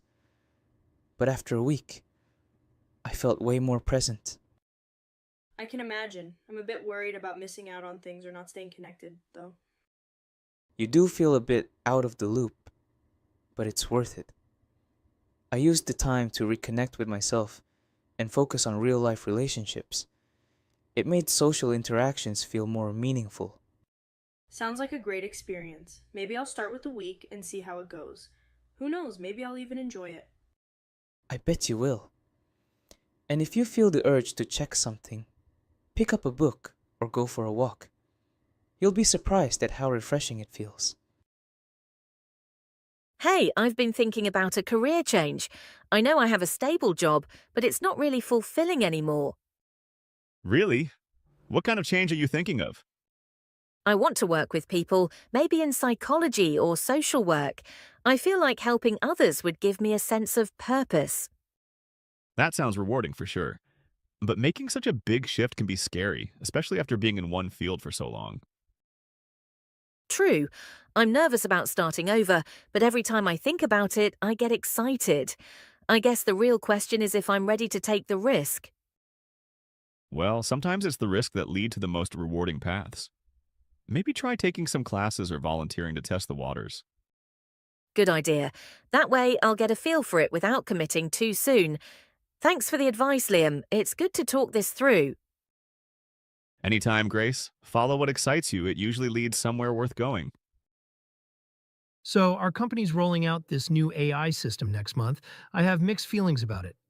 It could mean fewer tedious tasks for us, but it could also mean fewer jobs overall. I get that. I think AI can be helpful in taking over repetitive tasks. But I agree. It's unsettling to think about the possible job cuts. Exactly. Our department handles a lot of data entry and processing, so it makes sense. But sometimes I wonder if this is the first step toward more roles being replaced. Maybe. But on the bright side, it could give us more time to focus on creative and strategic work. AI doesn't have our human instincts or creativity, at least not yet. True. There's also a chance for new roles to emerge. People with AI management or data analysis skills could be in high demand. Right. I guess we need to adapt and keep learning. The world's changing fast, and there's no stopping it. We can only keep up. I suppose it's both thrilling and a bit intimidating. Let's hope it all balances out in the end. So, I heard you're thinking about moving abroad. That's a huge step. Where are you thinking of going? Yeah, I've been seriously considering it. I'm looking at either Canada or New Zealand. Both have great quality of life, good healthcare, and lots of nature. But there are so many factors to weigh. Both of those sound amazing. New Zealand's landscapes are like something out of a dream. Rolling green hills, pristine beaches, and those mountains. But Canada has a lot to offer, too. Any particular reason for those two countries? Exactly. New Zealand's nature is a big draw, especially for hiking. Plus, it's a smaller country with a more relaxed pace. But Canada has more job opportunities in my field, and I've heard that Canadians are super friendly. I could see myself fitting in there too. So it sounds like Canada has the career advantages, while New Zealand has the lifestyle appeal. What about the weather?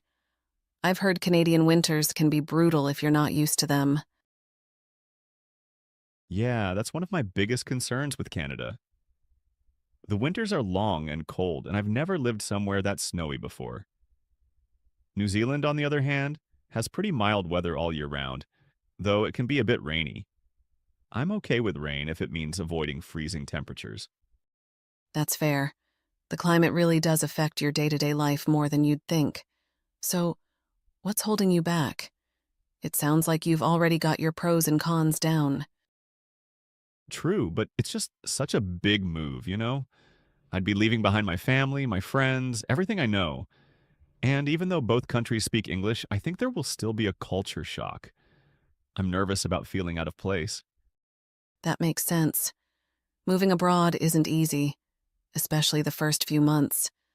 But it could also be the adventure of a lifetime. You'd get to experience a new culture, meet new people, and maybe even discover new things about yourself. Yeah, that's what excites me the most, pushing myself out of my comfort zone. I know I'd grow a lot from it.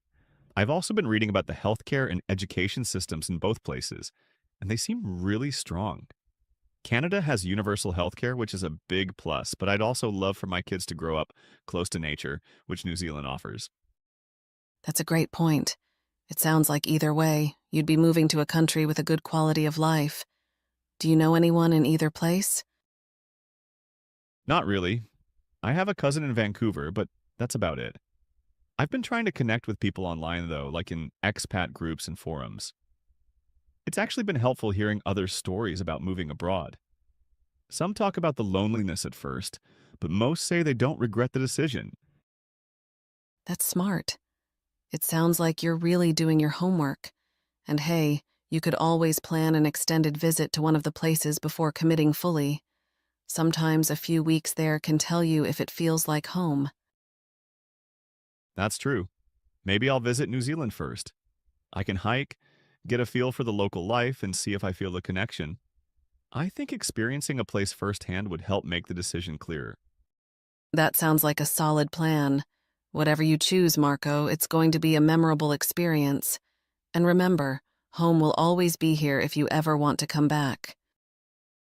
Thanks, Evelyn. Talking it through has helped me feel more confident about taking the leap. Now it's just about choosing where to start. Hey, Mia! I heard you signed up for a pottery class. That's awesome. What made you want to try pottery of all things? Hey, Jake. Yeah, I did. Honestly, I wanted to try something completely new and hands-on.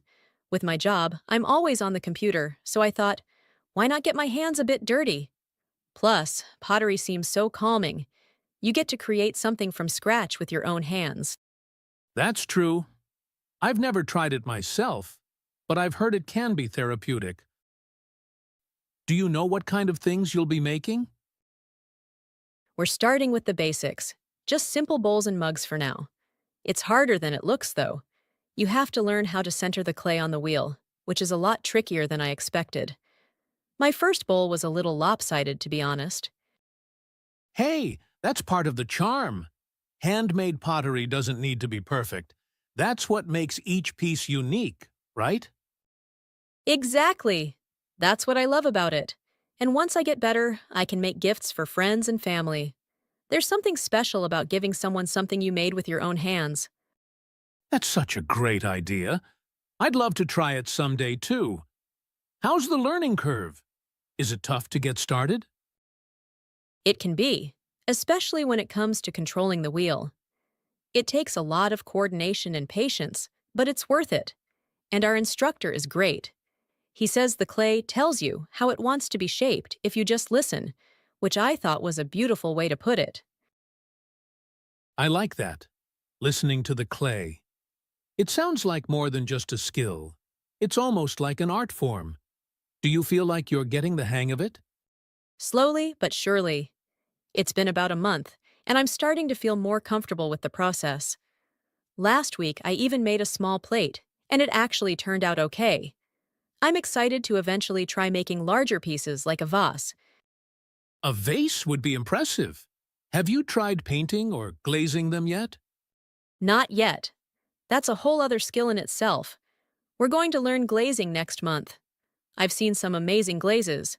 There's this one called drip glaze that makes a kind of marble effect. I can't wait to try it. It sounds like you've really found something you're passionate about, Mia. And who knows, maybe one day you'll have a whole collection or even sell your pieces. That would be amazing, right? But for now, I'm just enjoying learning and creating without any pressure. Pottery has given me this sense of calm that I didn't expect. It's nice to take a break from the digital world and work with my hands for a change. I get it. We spend so much time in front of screens. It's refreshing to do something real and tangible. You're inspiring me, honestly. Maybe I'll sign up for a class and see if I've got any hidden pottery skills. You should. I bet you'd love it. And hey, if you join, we can swap pottery tips and cheer each other on. Deal. Here's to a new creative adventure. Who knows? Maybe we'll end up with a whole set of dishes by the end of it. Let's hope so. It'll be great to have a piece of our own handiwork on the dinner table someday. So I've been thinking, I might finally be ready to adopt a dog. I've been wanting one for years. No way. That's amazing, Lena. I didn't know you were such a dog person. What brought this on? Well, I've always loved dogs, but I wasn't sure if I had the time to give one the attention it deserves. But lately, I feel ready. I think it would add so much joy to my day, and I'm in a good place to take on that responsibility. That's great. A dog would be so lucky to have you. Have you thought about what kind of dog you want? Big, small, active? I've been going back and forth. Part of me wants a small dog, like a beagle or a corgi, something manageable in my apartment. But then I see these big, fluffy dogs, and I think they'd be so much fun to take hiking or to the park. True, but big dogs need a lot of exercise. It sounds like a smaller dog might be easier to start with, especially since this would be your first pet, right? Exactly, my very first. That's why I'm being so careful. I've been reading up on pet care, looking at shelters, even watching videos on training. I want to be sure I know what I'm getting into. That's smart. Dogs really do need a lot of attention, especially at the beginning. I mean, there's house training, obedience training, setting up routines. It's a lot. Yeah, I know. I'm prepared for some sleepless nights at first, but I've heard that dogs can adjust quickly with the right training, and it'll be so worth it. I mean, who doesn't want a loyal buddy waiting for them at home? Totally. It's so rewarding. So, are you planning to adopt from a shelter? Yes. I've actually visited a couple of local shelters already. It's amazing how many sweet dogs are just waiting for a home, and I feel better about adopting than buying from a breeder. That's really wonderful. Shelter dogs need so much love, and you're giving one a second chance. Have you met any dogs that you connected with yet? Well, there was one. A little mix with big brown eyes and a wagging tail. The shelter staff said she's super friendly and loves people, but she's also a little shy with new dogs. I liked her a lot. Aw, sounds like she could be a great fit. And dogs usually open up after some time in a stable home. But remember, it's okay to meet a few dogs before making a decision. You want to feel a real connection. I know. I'm planning to go back this weekend. Maybe spend a little more time with her. I want to be sure she's comfortable around me. It's such a big step, but I'm excited. It sounds like you're ready. And hey, when you bring her home, I'll be here to help. We can go to the park or I can even dog sit if you ever need it. Thanks, Sam. That means so much. I was a bit nervous, but having your support makes me feel like I can really do this. I'll let you know how it goes. So, Lily, have you thought any more about that cross-country road trip? I remember you mentioning it a few months ago. Oh, it's been on my mind constantly. I think I'm finally going to do it. I'm planning to drive from New York to California, hitting all the major stops on the way. I've even started mapping it out. Wow, that sounds incredible. How long are you planning to be on the road? I'm thinking around 3 to 4 weeks. I want to take my time, really experience each place. I don't want to just rush from one city to the next. The whole point is to explore, right? Exactly. So, what's your route looking like so far? I'm curious about where you'll be stopping. Well, I'll start in New York and head down toward DC, maybe spend a day or two there. After that, I'm planning to hit Nashville for the music scene, then maybe on to New Orleans for the food and culture. That sounds perfect. New Orleans will be such a change from the Northeast, and Nashville is awesome for live music. I've been there a few times, so much energy. I know. I'm super excited about Nashville. Then from New Orleans, I'll head west toward Austin, Texas. I've heard the food and art scene there is amazing. It definitely is. Austin has that quirky, creative vibe. You'll love it. Are you planning on hitting any national parks along the way? Yes, actually. After Texas, I want to drive through Arizona and stop by the Grand Canyon. I've always wanted to see it in person. It's one of those places you hear about all the time, but I want to experience it for myself. Oh, you're going to love it. Pictures don't do it justice. It's breathtaking in person. Just be sure to bring plenty of water. It can get really hot out there. Good tip. I'm also planning to camp out a few nights, maybe in some of the national forests along the way. I think it'll be nice to just disconnect and enjoy the nature around me. That's such a great idea. I think you'll find a lot of peace out there. Sometimes it's nice to get away from city life for a bit. Have you thought about where you'll stay along the way? Mostly a mix of hotels, campsites, and maybe some Airbnb rentals if I want a night or two of comfort. I want to keep things flexible, though, in case I want to spend extra time in a place I really like. Smart. Flexibility is key on road trips. So, what's your final destination?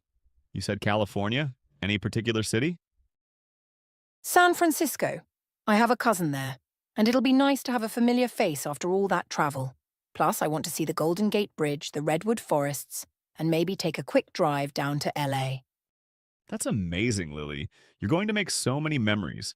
Do you know how you're getting back, or are you going to stay in California for a while? I'm thinking of staying a month or so in San Francisco and just seeing where things go. I might even fly back and ship my car home. Depends on how much energy I have left by the end. Sounds like a perfect plan. And hey, take a lot of pictures. I want to hear all about it when you're back. Maybe I'll even join you for part of it next time. Absolutely, Mark. I'll keep you updated on my route. Who knows, maybe I'll inspire you to hit the road too. Tomorrow's the big day. Are you ready for your first day at the new job? I think so, but I'm definitely nervous. New places, new people, it's a lot to take in. I've barely slept thinking about it. I get it. Starting somewhere new always feels overwhelming at first, but remember they hired you for a reason. You're going to do great. Thanks, Alex. I keep telling myself that. But you know me, I tend to overthink everything. I've been running through scenarios in my head like, what if I forget someone's name? Or what if I mess up? Everyone's in that same boat on their first day. No one expects you to know it all right away. Plus, they'll probably introduce you slowly to everything. It's not like they're going to throw you into the deep end. True, and they did say I'll be shadowing another designer for the first week, so that helps. I just hope I get along with the team. Working with new people can be tricky sometimes. From what you've told me, it sounds like a friendly place. And if you're positive and open, people usually respond well to that. Good point. I just need to remember to be myself. And honestly, I am excited. The projects they're working on seem so interesting. It's the kind of work I've always wanted to do. That's the spirit. A fresh start with cool projects, that's a dream come true, right? You're going to learn so much, and who knows, this could be a big step for your career. Yeah, I need to keep that in mind. I guess I should focus on the experience and not worry about every little detail. The first day will come and go, and then I'll settle in. Exactly. Give it a week and you'll feel like you've been there forever. Hey, do you have everything packed up and ready? Outfit picked out? Snacks? Water bottle? Oh, I've been so focused on what could go wrong that I forgot the practical stuff. But yes, I do have my bag packed, and I even planned my outfit, something professional but comfortable. Perfect. Look at you, already ahead of the game. Remember, take a deep breath, stay calm, and enjoy it. First days only happen once, and they're usually way easier than we imagine. Thanks, Alex. Talking to you really helped me put things in perspective. I'm going to stop worrying and just try to enjoy it. I'll call you after to tell you how it went. Can't wait to hear all about it. You've got this, Sophie. I've been thinking, maybe I should try gardening. I keep seeing these beautiful garden photos, and I think it could be a nice, calming hobby. Ooh, gardening, that sounds so peaceful. Plus, you'll get some fresh herbs and flowers right in your own backyard. What got you interested? Honestly, I think I need something that helps me slow down a bit. Work has been so intense lately, and I want an activity that feels relaxing but rewarding. I figure planting and taking care of something might be exactly what I need. That's a great idea. My grandma gardens, and she always says it's like her meditation. She grows tomatoes, basil, and even some flowers. Have you thought about what you'd like to plant? I'm not totally sure yet, but I'm thinking of starting with something easy, like herbs, maybe mint, basil, and rosemary. I'd love to add some flowers too, just to brighten up the place. Perfect choice. Herbs are usually pretty hardy and grow quickly, so you'll get to see some progress soon. Do you have space in your backyard for a garden bed? Kind of. I have a small patch, but I was also thinking about trying some container gardening on my patio. I read that it's easier to start with containers and then maybe move to the ground later if I get the hang of it. That sounds smart. Containers make it easy to control the soil and keep an eye on the plants. And hey, if you don't have to dig up your yard right away, that's probably a plus. Exactly. Plus, I read that different plants have different needs for sunlight and water. I'd like to figure that out first before committing to a whole garden bed. Gardening seems relaxing, but I'm realizing it has its challenges too. Totally. My grandma is always talking about how she has to remember when to water, prune, and keep an eye out for pests. It's a bit of a science, but once you get into a routine, it'll probably be second nature. I hope so. I think I'm ready to give it a shot. And the idea of cooking with fresh herbs that I grew myself, that sounds so satisfying. For sure. Nothing tastes better than homegrown herbs. Plus, imagine making tea with fresh mint right from your garden. You'll love it. You're right, that sounds amazing. I'll start small, learn the basics, and see how it goes. Who knows, maybe I'll end up with a whole vegetable garden someday. And I'll be your first customer for fresh veggies. Let me know if you need any help with the setup. I'd love to get my hands a little dirty too. Thanks, Mia. I'll take you up on that offer once I've got everything ready. I think this is going to be fun. All right, I made a grocery list, but I swear every time I go shopping, I come back with 5 things I didn't plan on. Story of my life. Those impulse buys are dangerous. So what's on the list this time? Are you trying any new recipes? Yeah, actually, I found this recipe for creamy mushroom pasta. It looks so good, but I have no idea how it's going to turn out. I've never cooked with mushrooms before. Ooh, mushroom pasta. You can't go wrong with that, and it's pretty easy. Just make sure to get fresh mushrooms. They make all the difference. Good tip. I'll look for those. I'm also planning to make a salad for the week, so I need some greens and maybe a few avocados if they look good. That sounds like a solid plan. I just stocked up on pasta and rice since they go with everything. Oh, and I tried this new seasoning blend. It's amazing on veggies. You have to try it. Ooh, now I'm curious. What's it called? It's called Tuscan Herbs. A mix of rosemary, basil, thyme. Makes everything taste like a little slice of Italy. All right, adding it to the list. And maybe I'll pick up some bread, too. Can't have pasta without garlic bread, right? Exactly. And if you want to make it really special, get some fresh parmesan for the pasta. You won't regret it. You're a lifesaver, Noah. I would have forgotten half these things. Now I'm actually excited to go shopping. Glad I could help. Enjoy, chef. All right, so what are we doing this weekend? I feel like we need something fun. Yes, we deserve it after the week we had. I was thinking we could go to that new outdoor market on Saturday. They have food stalls, handmade stuff, live music. It sounds like the perfect way to spend a day. That actually sounds awesome. I could go for some good street food. Do you know what time it starts? It opens around 10 a.m., but I figured we could get there a bit later to avoid the crowd. I think noon would be perfect. Good idea.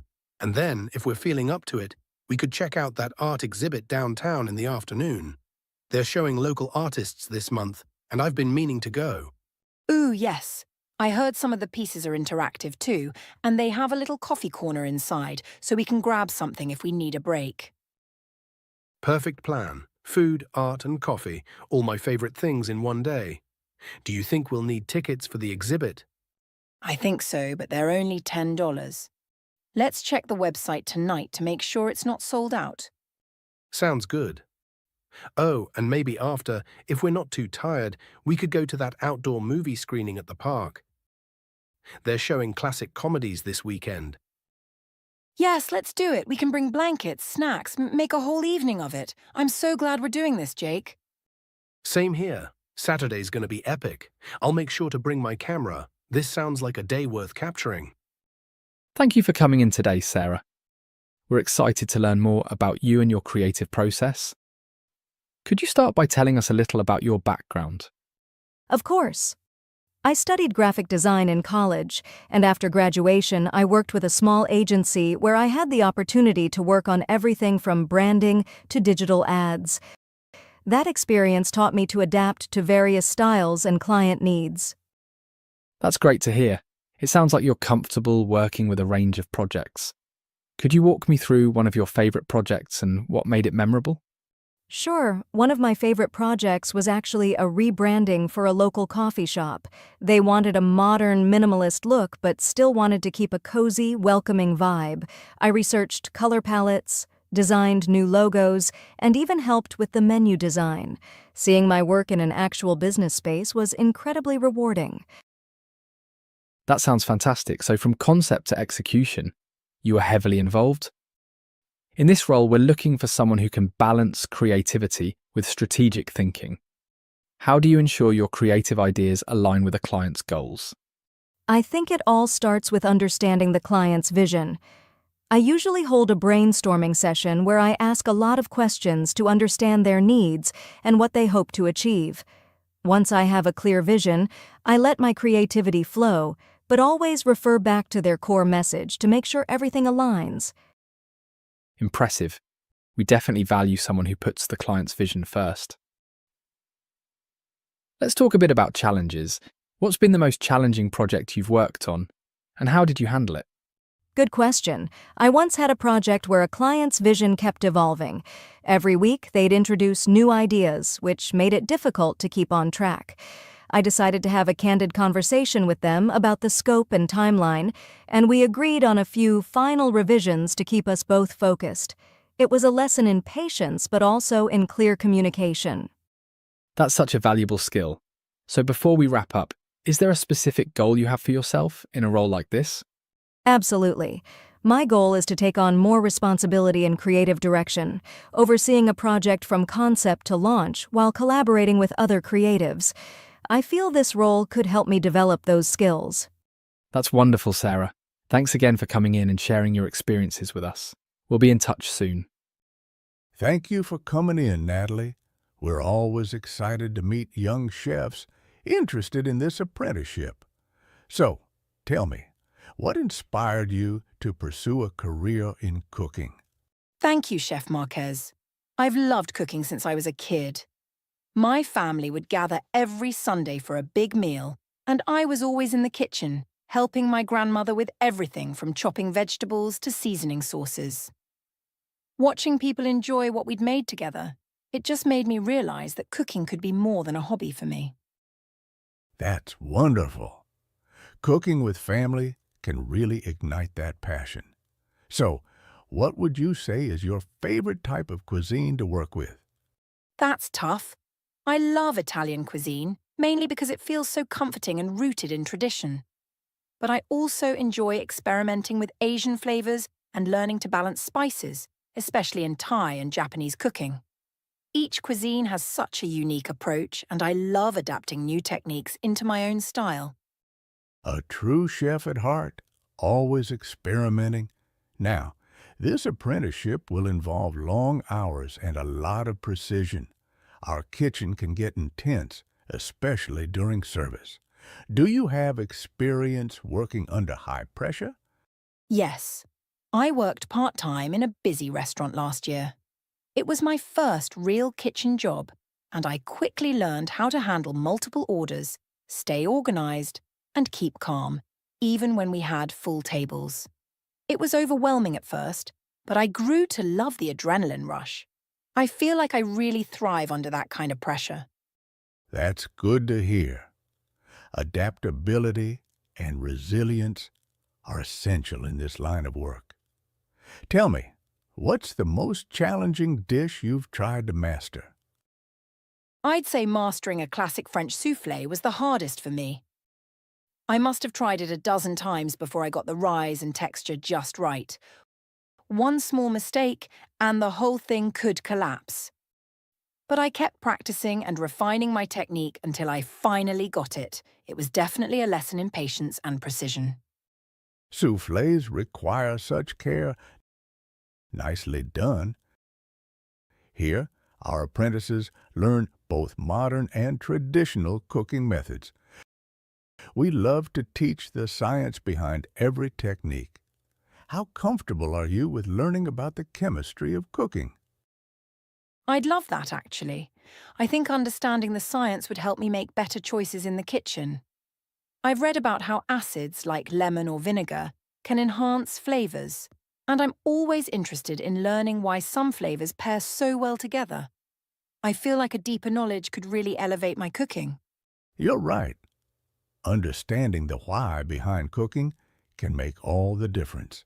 Now, a large part of this role is working as a team. How would you describe your style when it comes to teamwork? I'd say I'm collaborative and very open to feedback. In my last job, I worked closely with the line cooks, helping each other whenever the rush picked up. We all knew that if one person fell behind, the whole line would be impacted. So I made sure to offer help whenever I could and took advice from more experienced chefs without hesitation. That's the right attitude. A strong team makes for a smooth kitchen. Last question. What do you hope to gain from this apprenticeship, and where do you see yourself in 5 years? I'm hoping to gain a solid foundation in both technique and kitchen management. I'd love to learn how to run a kitchen efficiently, from prep to plating. In 5 years, my dream is to work as a sous chef, developing my own menu ideas, and eventually work my way up to executive chef in a restaurant known for creative and fresh ingredients. It sounds like you have a clear vision for yourself, Natalie. I'm impressed with your dedication and willingness to learn. We'll be making final decisions soon, but I can tell you'd be a great fit in our kitchen. Thank you for sharing your passion with us today. Thank you so much, Chef Marquez. This opportunity would mean the world to me, and I'm excited at the possibility of learning under you and your team. Likewise, Natalie. Best of luck. We'll be in touch soon. Hey, Alana. I've noticed we've both been pretty busy lately, and the apartments... let's say, not in the best shape. Yeah, you're right. Between work and everything, it's easy to let things pile up. I think we need a better system for cleaning. Any ideas? I was thinking we could make a weekly schedule. Like, I could take care of vacuuming and dusting one week, and then we swap. Or we could assign rooms. I like the idea of swapping rooms. That way, if one room needs extra work, we're sharing the load. Plus, it keeps things fresh, right? Exactly. And how about we make Sundays our reset day? We could spend, say, 30 minutes tackling whatever needs the most attention. That's a great idea. And let's set a rule. Anything that's left out in common areas goes into a bin. If it's yours, you have to take it out by Sunday night. Perfect. Oh, and about the kitchen. How do you feel about alternating dish duty every night? I notice the dishes pile up when we both assume the other will take care of them. Good call. Let's take turns, and maybe if one of us cooks, the other handles cleanup that night. That way, it's even. Deal. One last thing, let's tackle the bathroom together once a month. It's easier if we just knock it out in one go. You're on. This is actually going to make things so much easier. Thanks for bringing it up, Sam. I think this is going to work well for both of us. No problem. Let's kick it off this Sunday. Sounds good. Here's to a clean, stress-free apartment. Hey everyone! So glad we could all meet up today. It's been ages since our last trip. I was thinking we could plan something for the upcoming long weekend. Any ideas? A trip sounds perfect. I've been itching to get out of the city. What about hiking? There are a few great trails up north, and it'll be a good way for us to get some fresh air. Ooh, hiking, I'm in. Which trails are you thinking, Jake? Well, there's Green River Trail. It's pretty scenic but manageable. We could even set up camp by the lake for the night. Or, if we're feeling adventurous, there's Eagle Peak.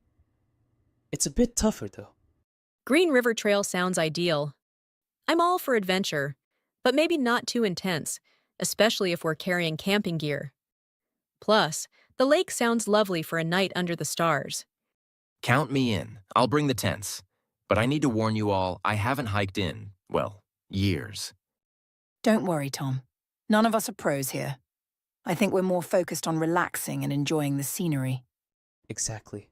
So, here's what I suggest. We leave Friday evening, camp near the trail entrance, and then start hiking first thing Saturday. That way, we get a full day on the trail. I love it! Should we split up some tasks? Like, who's bringing food, gear, first aid kit, stuff like that? Good idea. I'll handle the tents and sleeping bags. I can take care of snacks, water, and any cooking gear we need. I'll bring the first aid kit and some firewood in case it gets chilly at night. Jake, what about you? I'll make sure we have a map and a compass. Can't have us getting lost out there. Perfect! This is going to be awesome. Let's meet next week to finalize everything and do a gear check. Can't wait! James, I got a job offer. It's in Chicago, though, so I'd have to move. Chicago. Wow, that's exciting. But yeah, moving is a huge step. How do you feel about it? I'm nervous, but also thrilled. It's a great opportunity, but leaving here won't be easy. I mean, all my friends, my family, and you. Hey, it's a big change, but I'm excited for you. Plus, Chicago's just a flight away. What's the job? I'd be working with a nonprofit focused on environmental policy. It's exactly the kind of work I want to do. That's amazing, Lena. You've worked so hard for this. When would you start? Next month, I'll have to find a place to live, pack everything up. It's a bit overwhelming. I'll help you with the move, and we'll definitely stay in touch. You've got this. Thanks, James. Having your support makes it a lot easier. Hey, Grace, guess what I came across today? A flyer for a rock climbing club. They meet every weekend at that indoor climbing gym downtown. I think we should give it a try. Rock climbing? Seriously? I've never done anything like that. Isn't it, kind of intense? Come on, it's not like we're scaling Mount Everest. They have beginner classes and they start on super low walls. It's more about learning the basics and having fun. I don't know. I'm not exactly a fan of heights. I get nervous just standing on a tall chair. Haha, that's exactly why you should try it. Think of it as a way to conquer your fears. Plus, it's great exercise. You've been saying you wanted to switch up your routine. I said switch it up, not terrify myself. But you have a point. Running on the treadmill is getting boring. Still, what if I get stuck halfway up and can't move? That would be embarrassing. If that happens, I'll cheer you on from below, or laugh, depending on how funny it looks. Gee, thanks. You're such a supportive friend. In all seriousness, the instructors are super helpful. They'll guide you step by step, and there's a harness, so even if you slip, you're completely safe. Worst case, you just dangle for a bit like a cool action hero. Action hero, huh? I'm pretty sure I'd look more like a panicked cat stuck on a tree. Well, panicked cat or not, you'll be trying something new. Imagine the stories you'll have to tell. And if it's terrible, we can just grab a smoothie afterward and call it a day. Smoothies, you say? Now you're talking my language. Exactly, so are you in? Fine, I'll try it. But only because you promised smoothies. What do I need to bring? Just some comfortable clothes and a sense of adventure. The gym provides the shoes and harness. All right, but I'm warning you. If I chicken out, I'm not climbing higher than the kiddie wall. Deal. Let's aim for this Saturday. They have a morning session. That way we can laugh at ourselves when there's no crowd. Oh, great. No witnesses to my potential humiliation. Perfect. Welcome, everyone. My name's Mia, and I'll be helping you today. Let's start with some basics. How to use your harness, the proper climbing technique, and how to trust your belayer. That's the person holding your rope. Trusting someone with my life already sounds like a bad idea. What if you let go? Relax. I've got a strong grip. Plus, I wouldn't let you fall unless you start insulting my climbing skills. Noted. Compliment Ryan or plummet to my doom. Got it. All right, who's ready to give it a try? We'll start on the beginner wall. Me. Grace, you go first. What? No way. You go first and show me how it's done. Fine, watch and learn. What's wrong? Don't tell me you're stuck already. No, I'm just admiring the view. You'll see. It's amazing once you're up here. More like you're figuring out how to come down. Okay, fine. My turn. Oh no. Nope. Why does this suddenly feel so high? You're doing great, Grace. Focus on the next handhold. Don't look down. Just keep moving upward. You've got this. One step at a time. Remember, smoothie glory awaits you. Smoothie glory, huh? All right, fine. But if I make it to the top, you're buying. Deal! I did it. I actually made it to the top. See, I told you, you're a natural. Natural? I'm shaking like a leaf. Get me down now. Just lean back and trust the rope. We'll lower you slowly. How do you feel? Like I survived a near-death experience. But I kind of liked it. Weirdly satisfying. I knew you'd love it. So, ready to try the next wall? Let's not get carried away. Smoothie first, then maybe I'll consider it. Fair enough. To smoothies and newfound bravery. To never letting you talk me into anything this crazy again. Until next time. Hey, Liam. I've been thinking, I really need to start eating healthier. I feel so sluggish lately, and I think my diet is the main problem. I hear you. I've been wanting to make some changes too, but it's so hard to stay consistent. Every time I try, I end up giving up after a week. Same here. I mean, it's easier said than done, right? But this time, I want to stick to it. Maybe we could try it together? That's a great idea. It's always easier when you have someone to hold you accountable. So, what's your plan? Are you thinking of cutting out sugar or trying one of those trendy diets?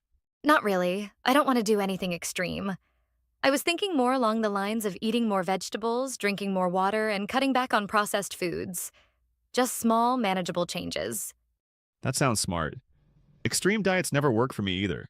I tried keto last year and I couldn't even look at a piece of bread without feeling like I was breaking the law. Oh, I remember that. You were so grumpy all the time. That's why I think balance is key. No crazy restrictions, just healthier choices. Okay, but what about snacks? I'm a big snacker. If I don't have chips or cookies in the house, I feel like I'll starve. There are healthier options, you know? Like instead of chips, you could have popcorn or nuts. And instead of cookies, maybe some fruit or yogurt with honey.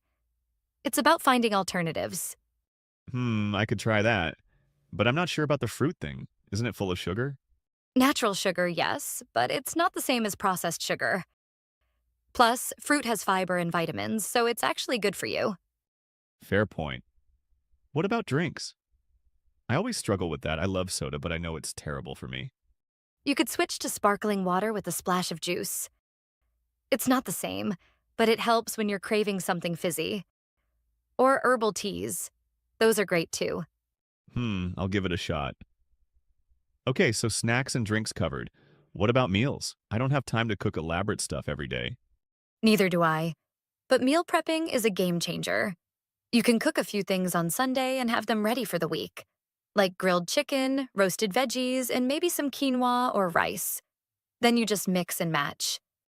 That actually sounds doable. And it would save me money on takeout, too. I'm in. Should we make a list of things to buy? Definitely. Let's start with the basics. Vegetables like spinach, broccoli, and carrots. Some lean protein like chicken or fish, and whole grains like oats and brown rice. Oh, and don't forget healthy fats like avocados and olive oil. Wow, look at you. You sound like a nutritionist. What about snacks? Should we add nuts and yogurt? For sure.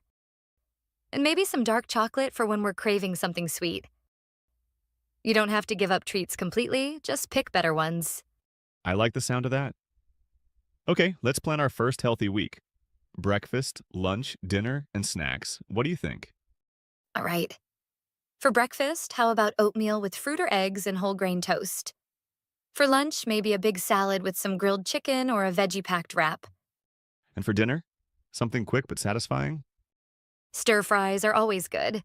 Just throw in some veggies, protein, and a little sauce.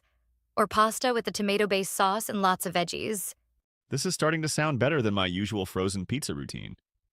What about exercise? Are we adding that too? Of course. Even just 20 to 30 minutes a day can make a huge difference. Maybe some walking or even a quick workout video. Nothing too intense to start with. All right, I'm convinced. Healthy food, exercise, and accountability, this might actually work. Should we set some goals? Good idea. Let's keep it realistic. Like drinking 8 glasses of water a day, exercising 3 times a week, and cooking most of our meals at home. Deal. And maybe we can have a cheat meal on the weekends? I can't live without my Sunday pancakes. Absolutely. Cheat meals are allowed. It's about balance, not perfection. All right, Emma, let's do this. I'm excited and a little scared, but mostly excited. Same here. We've got this, Liam. Here's to a healthier us. Hey, Ethan, guess what? I'm thinking about buying a bicycle. I want to start riding to work and maybe do some weekend trails. What do you think? That's a great idea.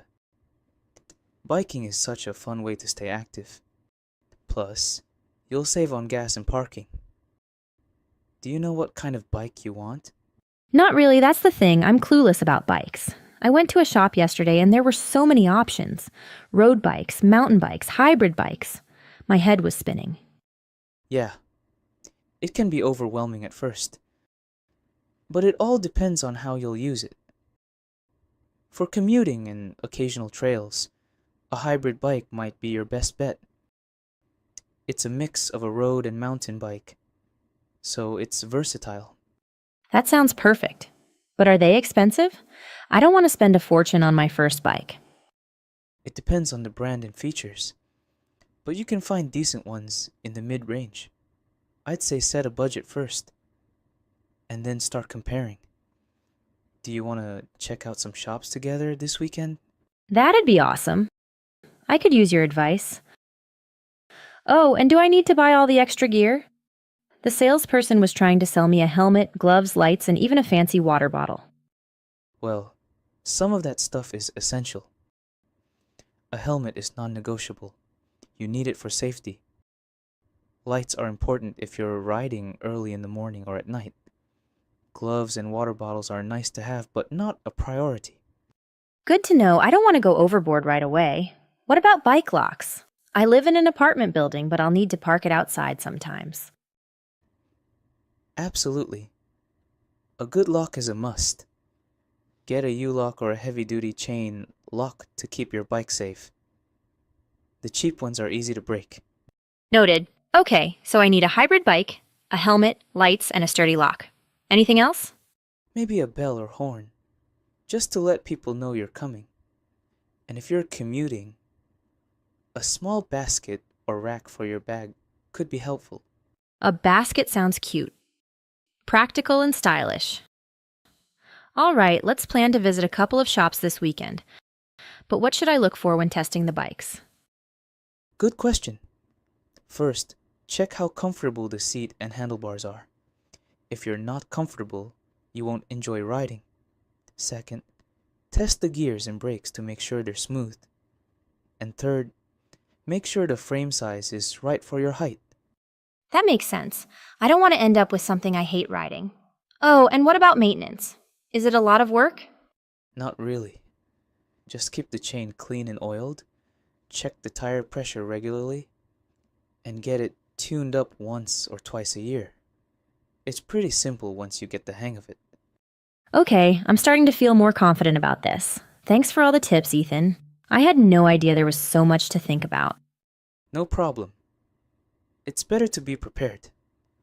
Once you get your bike, we can go for a ride together. There's a beautiful trail near the lake that's perfect for beginners.